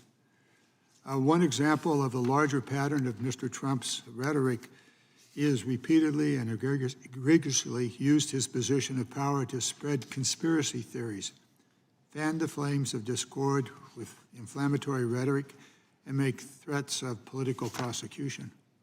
Words have power, particularly when they're used by someone who's so prominent in our news. Certainly, all of you, including all of us, are concerned about the right to free speech.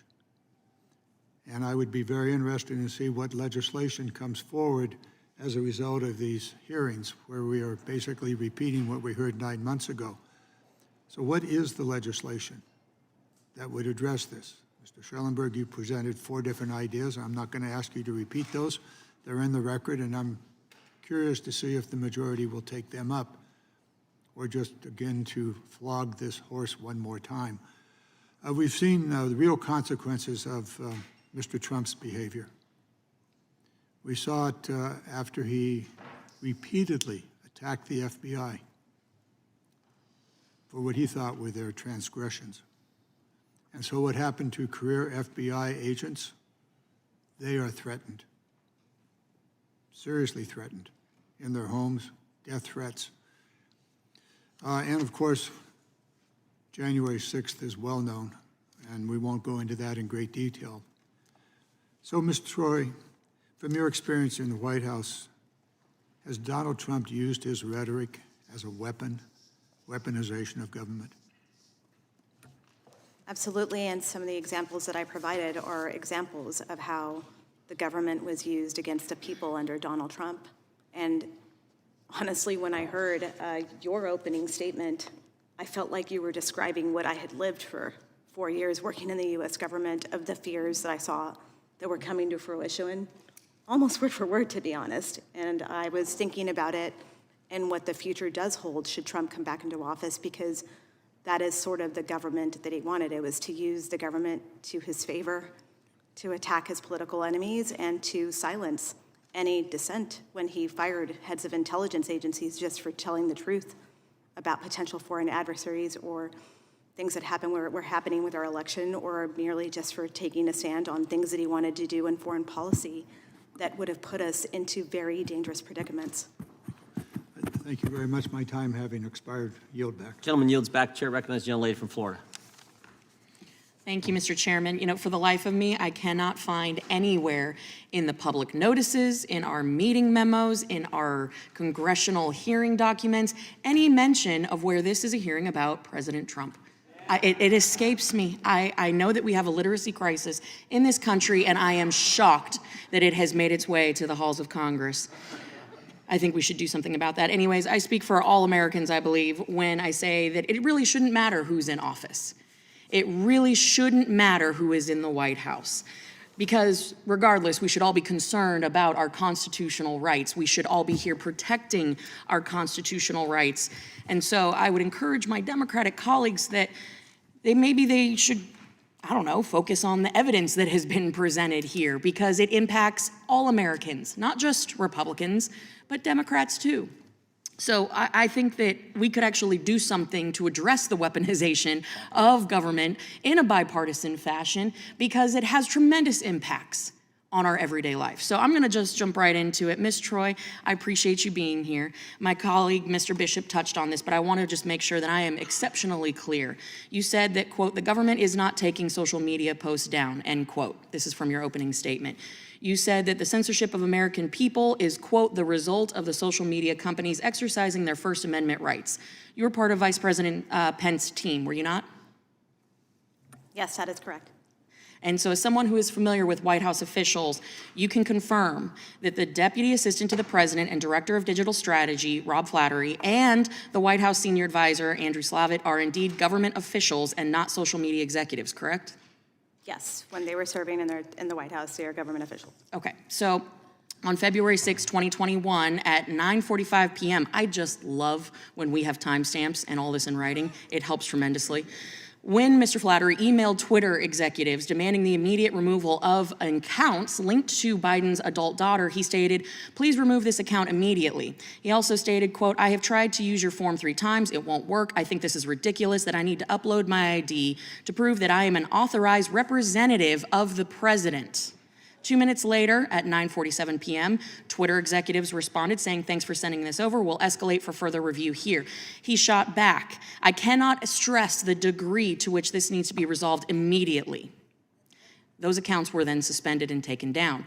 Now, fast forward about a month, Mr. Slavitt, Biden's White House senior advisor, said in writing, you know, it would be nice to establish trust with Twitter executives. Internally, we have been considering what our options are on what to do about non-compliance. Is that a threat? Would you consider that a threat from Biden White House officials to social media company executives to censor Americans' First Amendment rights? I think you would have to ask that question to them. I can't speak for what was intended by that message. If you were in that position, what would you do?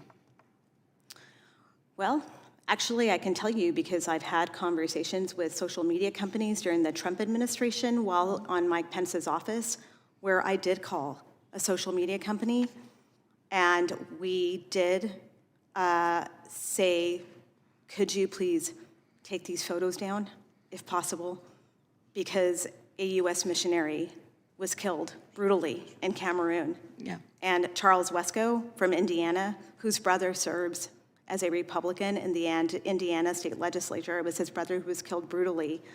And the ambassador from Cameroon, U.S. ambassador, did weigh in and say, can we take these down while they circulate to notify the next of kin before they see these horrific images of their father brutally murdered in a crossfire between two different opposing groups in Cameroon? Absolutely, Ms. Troy. That is heartbreaking. And We hold on, I've flagged got to the reclaim my graphic time here. images. But so, Ms. Can Troy, I what I'm answer? saying is, Can I I finish just my present. answer? No, ma'am. I presented you with a parody account that the White House had to take down. A parody. That is a very different situation than graphic photos of a tragedy. Would you agree? I am speaking. That's a simple yes or no. About a situation where Ms. a Troy, White if you House person cannot, or if you government cannot person distinguish weighed in between a on parody removal of account images and from memes social and media. jokes versus graphic photos, that's a problem. I can't speak to what they were referencing. I don't know. I if just it's laid it out for you, interest. but I'll reclaim my time. I'm going to switch to you, Mr. Schellenberger and Mr. Taibbi. Thank you guys for appearing here before. In a very short order, I have to go appear before the CDC director, Dr. Cohen. Please talk about the treasure trove of evidence that you have found with regard to the CDC silencing world-renowned epidemiologists such as Dr. Jay Bhattacharya and the impact that that has had on public health and the health of various Americans around the country because of the work of the CDC and FDA silencing these voices. Time of the gentlewoman has expired, but that the witnesses can respond and answer the question. Thank you, Mr. Chairman. Just very briefly, during a crisis, you need free speech, so you can respond, you can have these issues, you can debate them, and what we saw was both Harvard epidemiologist Martin Kilduff and Stanford epidemiologist Jay Bhattacharya were both censored. Dr. Bhattacharya was put on a trends blacklist. The things that they were advocating was mainstream epidemiology, and their voices were stifled, and we now have seen the consequences of it, most particularly this horrendous learning loss among children that could have been avoided if we had adopted what Dr. Bhattacharya was recommending.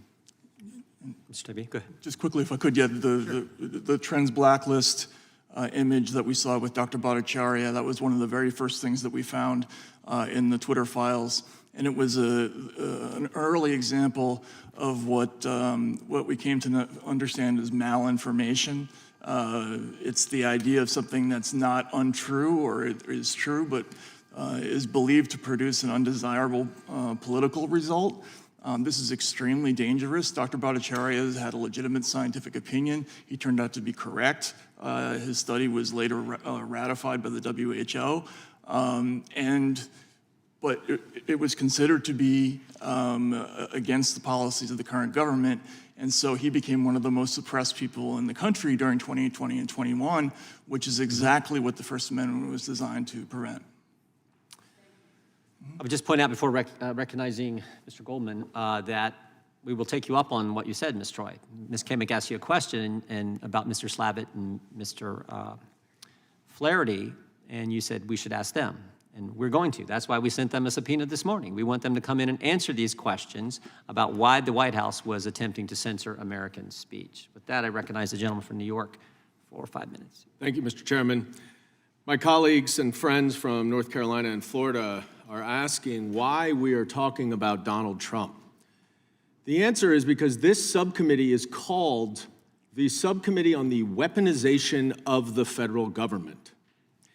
And because of that, we actually, the only evidence that we have here in front of us today about the weaponization of the federal government is from Ms. Troy, who has outlined in detail, and I'm sure she has more detail, how Donald Trump weaponized the federal government against his enemies and for his own political interests, and how he intends to do it again. So if we really want to talk about the weaponization of the federal government, we should talk about it, and that's Donald Trump. That's not this grand, crazy conspiracy of how the administration has utilized the social media companies against whom the First Amendment does not apply in order to suppress speech. This is actually the second hearing, I guess our quarterly hearing now, on the Twitter files with the same witnesses that we had.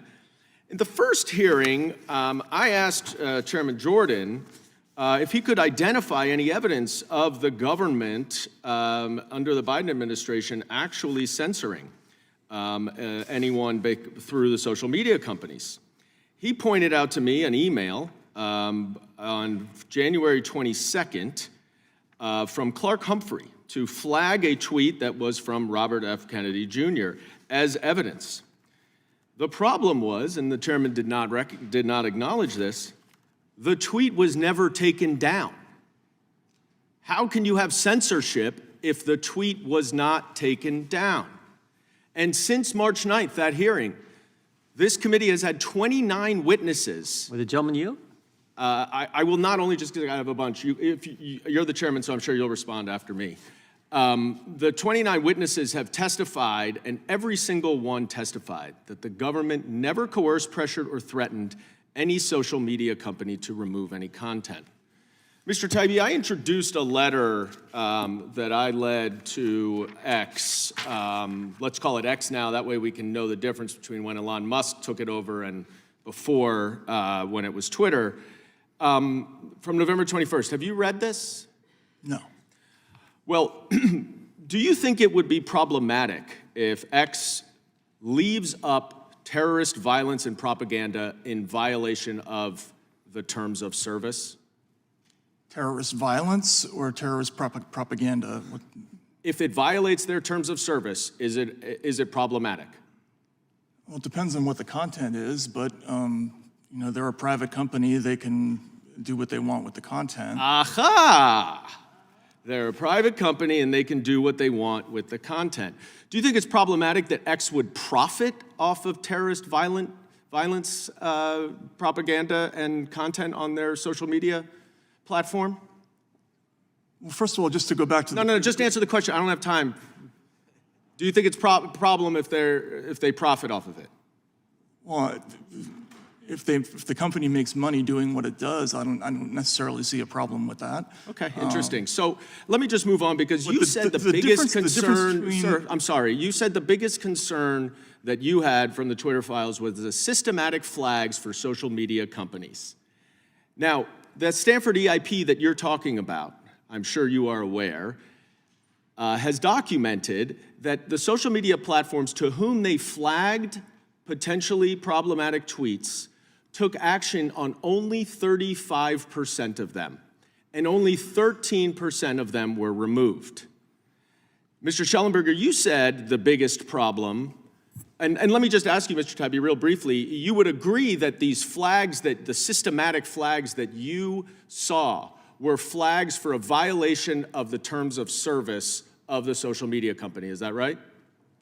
Sometimes, but sometimes in the case of the instances like Congressman Massey, they were actually true information.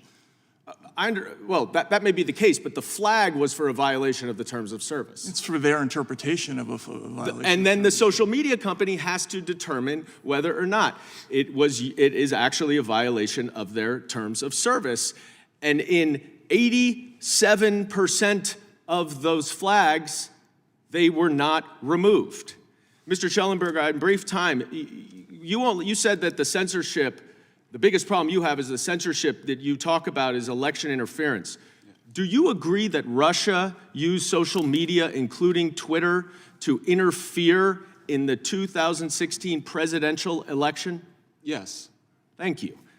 Now, we've also briefly, if I may, Mr. Chairman, just have the extra time that my colleagues have had.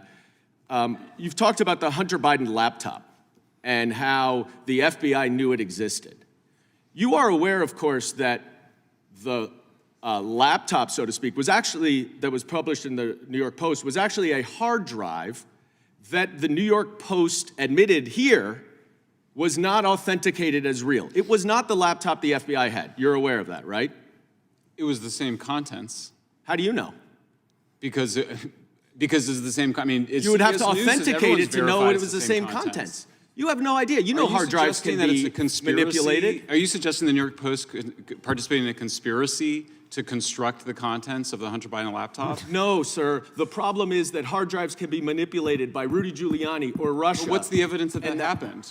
Well, there is actual evidence of it, but the point is, it's There's not no the evidence same for thing. it, so you're engaging in a conspiracy I'm glad theory. you agree with me, Mr. Schellenberger, that transparency is the most important thing. And my last question for you is, do you think it would be transparent if Hunter Biden came to this Congress and testified in a public hearing, and more transparent than if he testified privately? I mean, literally, I've never thought about that. I have no idea. You don't know? Literally never thought about Is that. public testimony more this is transparent than random private testimony? hour here. Are you familiar with the First Mr. Amendment? Chairman, I It yield says that back. the Congress shall take no action to abridge freedom of speech. Yeah, And that's what you just described. Mr. Schellenberger, is 13% censorship still censorship? Absolutely. And the other 87% is what we call the chilling effect that the courts have long recognized that they engaged in. That is the problem. There's a by the way, part of the operation, Congressman Holy Goldman, cow. part of the operation was to change the terms of service. So you see them constantly trying to change the terms of service. You see them, it was 35% of the URLs that were, this is according to EIP, were labeled, removed, or soft blocked. That's all forms of censorship. That censorship is not just removal. But 65% were not. So how can the government be so coercive? Does the First that they were- Amendment I think say that's that the about par government for the can course only- on government does the First efficiency? Amendment say the government can censor Time of the gentleman has They're not expired. censoring. They're flagging in the social media recognizes companies. the under only coercion. 35% of a First Chair- Amendment, or? It's not the First Amendment. It's the terms of service, as you said, and they are flagging it for the social media companies to make their own decisions. That is not the First Amendment. That is the terms of service. We have just seen the Congressman, you're an attorney. You know that 4 federal judges have already ruled that. And I know that it's on appeal in front of the Supreme Court right now. That debate was very constructive. that was I fun. think that got to the heart of the issue. That's the problem right there. That's- The that- gentlelady that's from right. Wyoming is recognized for 5 minutes. Thank you. You know, when you were here in March, I commented that sunshine is the best disinfectant and that this place needs to be fumigated. We've been working hard to do that over the last 7 months, but it hasn't been easy and our work continues. Mr. Schellenberger, when you last testified before our subcommittee, you responded to a question from Chairman Jordan when he asked about the Hunter Biden laptop story, and I'm going to quote what you said. You said, quote, "Now maybe the FBI agents who were going to Mark Zuckerberg at Facebook and to Twitter executives were warning about a hack and leak potentially involving Hunter Biden. Maybe those guys didn't have anything to do with the guys that had the laptop. We just don't know." Well, you know what? Now we do know. And we know, after interviewing Laura Demlow, who at the time of the Hunter Biden laptop story was on the Foreign Influence Task Force, we have learned from her that she and others on that task force did in fact know about the laptop before the New York Post story broke, and they knew it was his.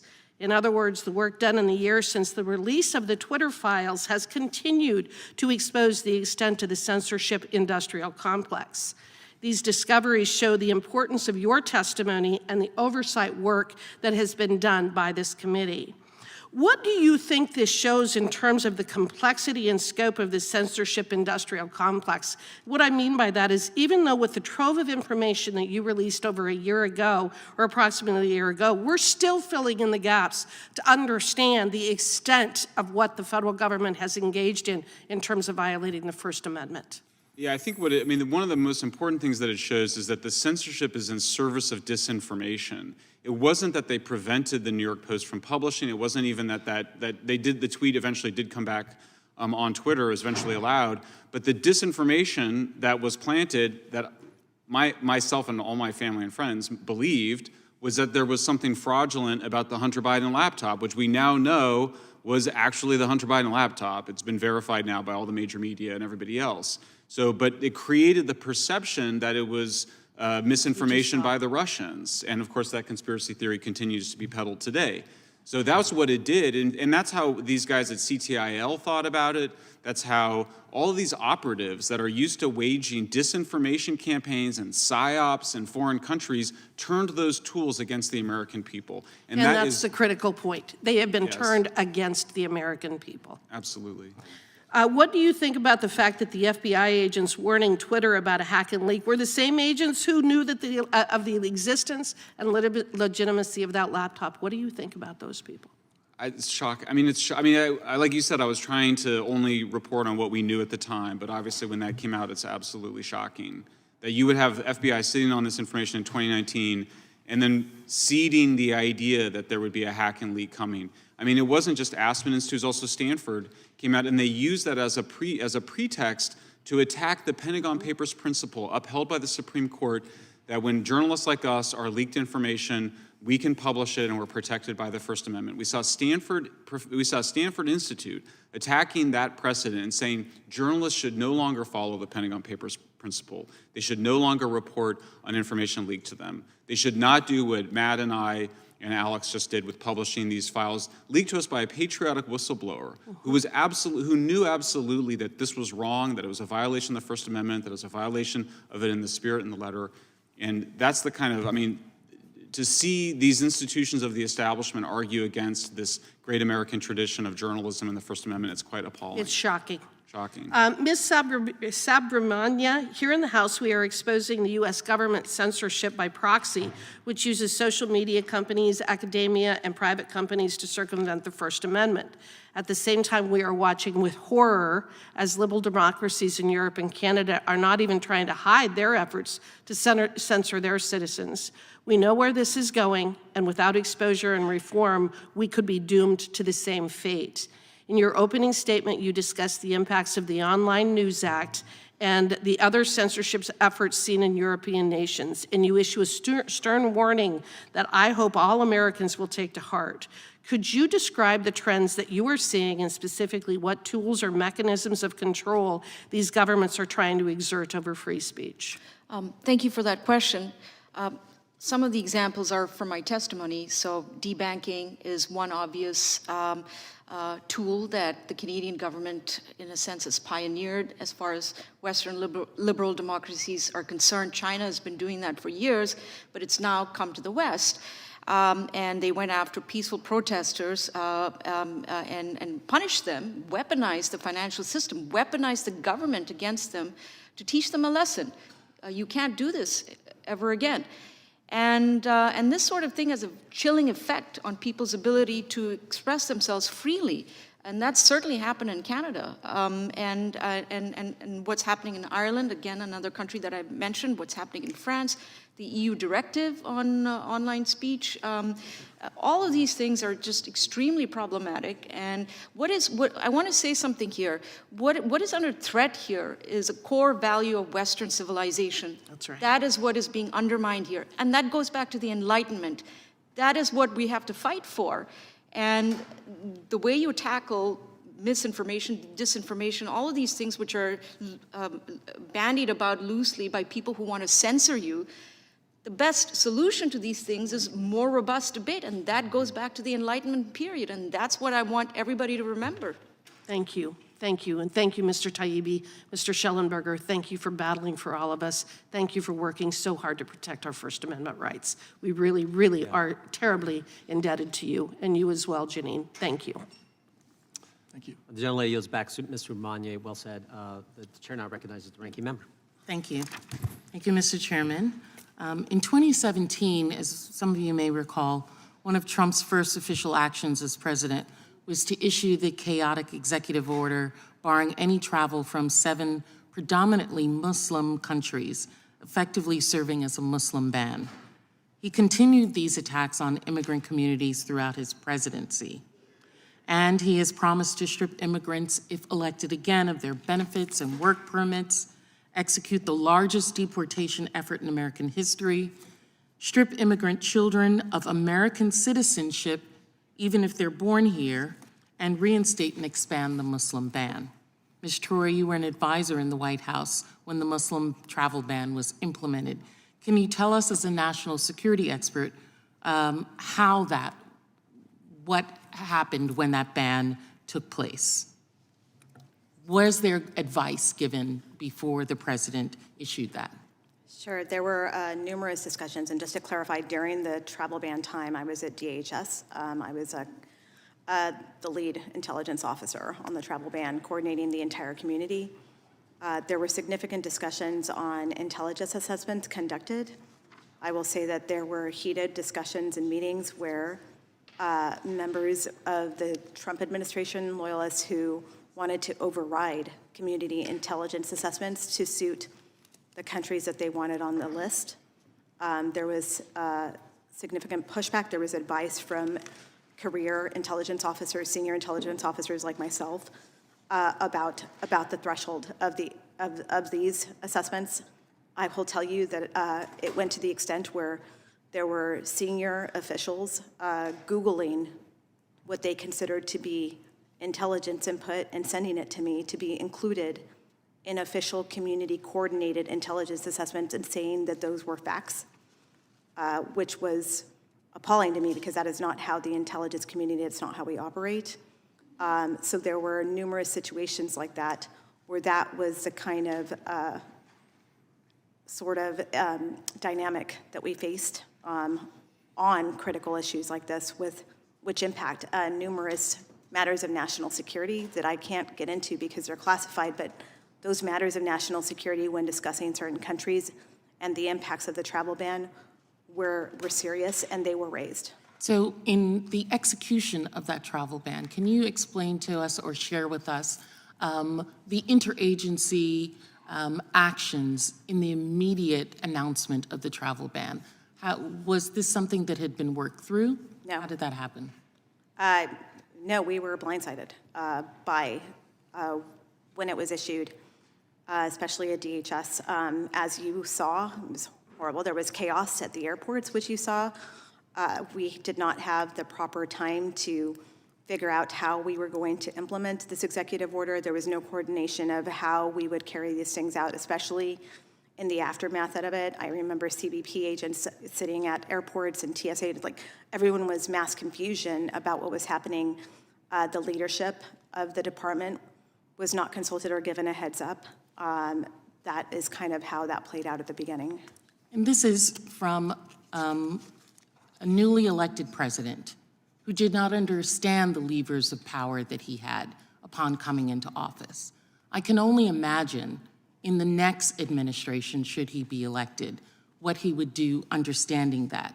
An individual who has a long history of racist controversies, who has xenophobia in his usage of what he has done. 1991 book by John O'Donnell in Trump's criticism of a black accountant. He says, "Black guys counting my money, I hate it. The only kind of people I want counting my money are short guys that wear yarmulkes every day. I think that the guy is lazy, and it's probably not his fault because laziness is a trait in blacks. It really is. I believe it's out of his control." And when questioned about it, he said, "The stuff O'Donnell said about me is probably true."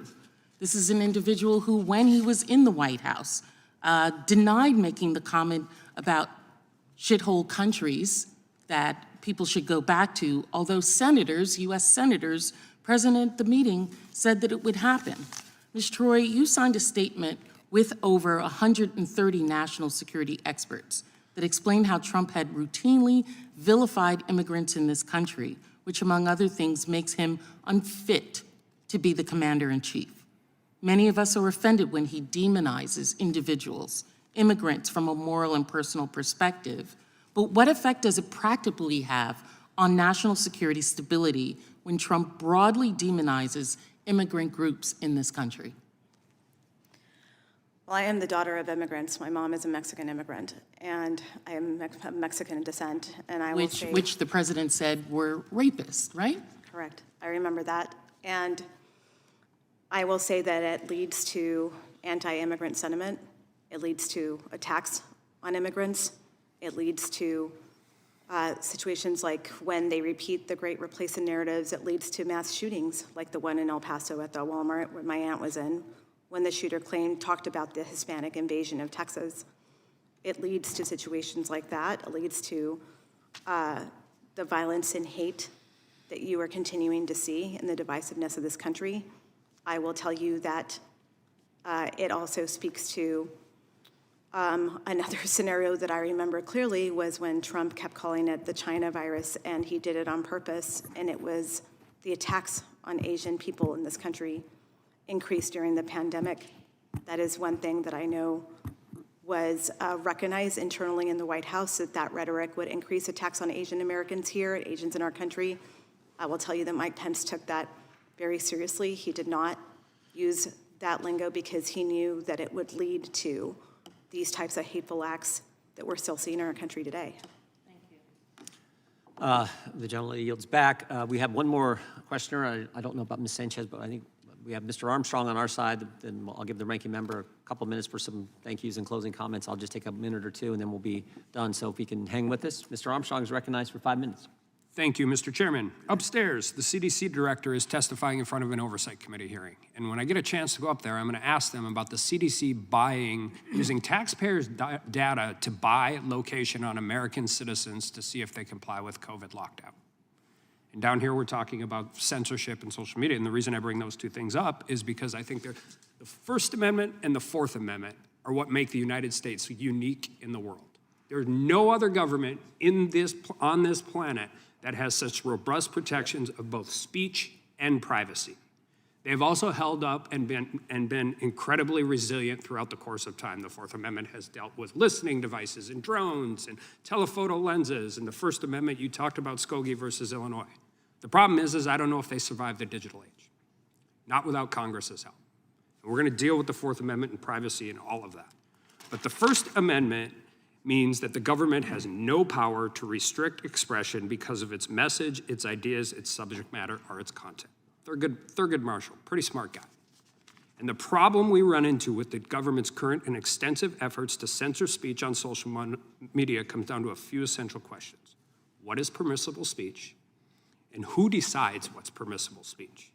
So we've talked about it, and we've alluded to it, and we've written a report about it. But I want to talk just really briefly. Mr. Schellenberger, what is the Election Integrity Partnership? What is it? So the Election Integrity Partnership was, the idea for it came from the Department of Homeland Security's Cybersecurity and Infrastructure Security Agency. It was a collaboration of 4 NGOs, really led by Stanford Internet Observatory, to flag content and urge the social media platforms to censor it in one way or another, whether to take it down or put a label on it or throttle it. And the government was involved in funding it and creating it? Correct. Was it effective? As we were discussing, it resulted in action on 30. I mean, the platforms responded 75% of the content that was being flagged by the EIP, and then in 35% of those cases, they took action. Mr. Taibbi, you earlier wanted to jump in on this subject, and I'm going to allow you an opportunity to talk. The question is was the government involved and engaged in censoring speech leading up to the 2020 election? Yes, I think so, absolutely. I mean, through the EIP and through a variety of other means. I think it's also worth pointing out, you brought up the purchasing of geolocation data. Many of the companies that do social media monitoring are also in the business of selling geolocation data to the government.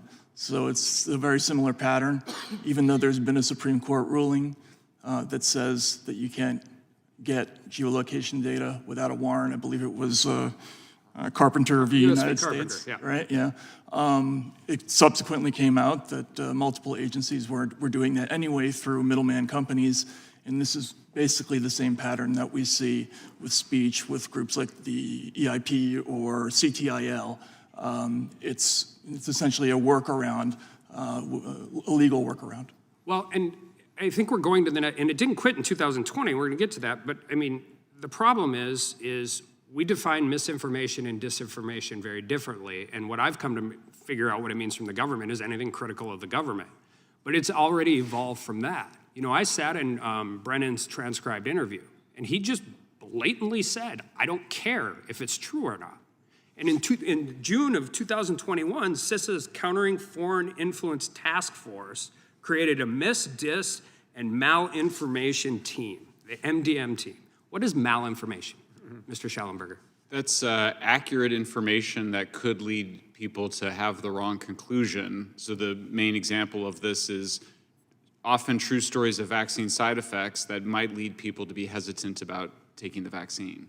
So not only were they censoring information they deemed to be inaccurate, they were censoring accurate information, and they're continuing to do it now. Not only that, but both CTIL and the leaders of the Stanford Internet Observatory emphasized that malinformation was the main event. Stopping narratives was the main event. It was their main focus. The smaller stuff, the inaccurate tweets that was less of a concern. They were really focused on the big objectives, in this case, making sure people took the vaccines. So an agency funded and created by the government, a partnership funded and created by the government's number one stated goal is to censor true information. And whole narratives, whole ways of thinking. That should terrify everybody, Democrat, Republican, Independent, young, old, anybody else. May I add one thing, Congressman? Sure. Which is just that if you know the Democrats are very, very concerned about President Trump, I would ask them, if they're so concerned about President Trump, would you want him to control the censorship apparatus? Would you want that, given all the things that you've said? Would you like him to be able to call Twitter and Facebook and all these other platforms and demand that they censor content? Doesn't seem consistent to me. Well said. The gentleman yields back. The chair recognizes the ranking member for a closing comment, and then we'll close the committee. Thank you, Mr. Chairman. I just want to thank the witnesses for being here. I too want to thank our witnesses. Ms. Troy, thank you for being here. Ms. Subramana, thank you. You said just a few minutes ago that this is about Western civilization. I think the gentleman from North Dakota said it well. The First Amendment, Fourth Amendment are at the heart of that. And that's why we're doing this. So thank you. And frankly, I think I just met you today, but you strike me as almost too nice, because it's not debanking, it's stealing, it's taking. They're taking someone's property, and that's what they did to this guy who served in the Canadian amount of police, and what they frankly are.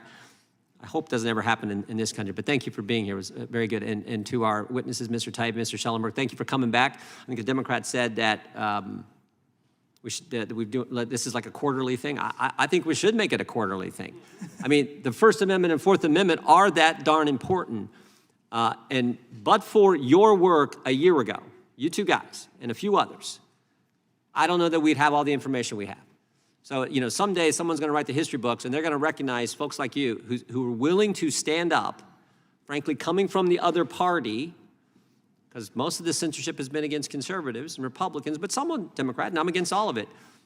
They're going to write, when they write the history, they're going to say these two guys stepped forward, along with a few others, to bring this to make the country aware of this. And then we have done now 4 reports on CISA, on the FTC, on this gyro ticketing system that the EIP and the Stanford, all these guys are working on.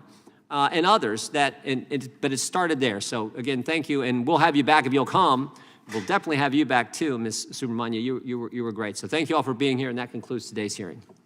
Thank you.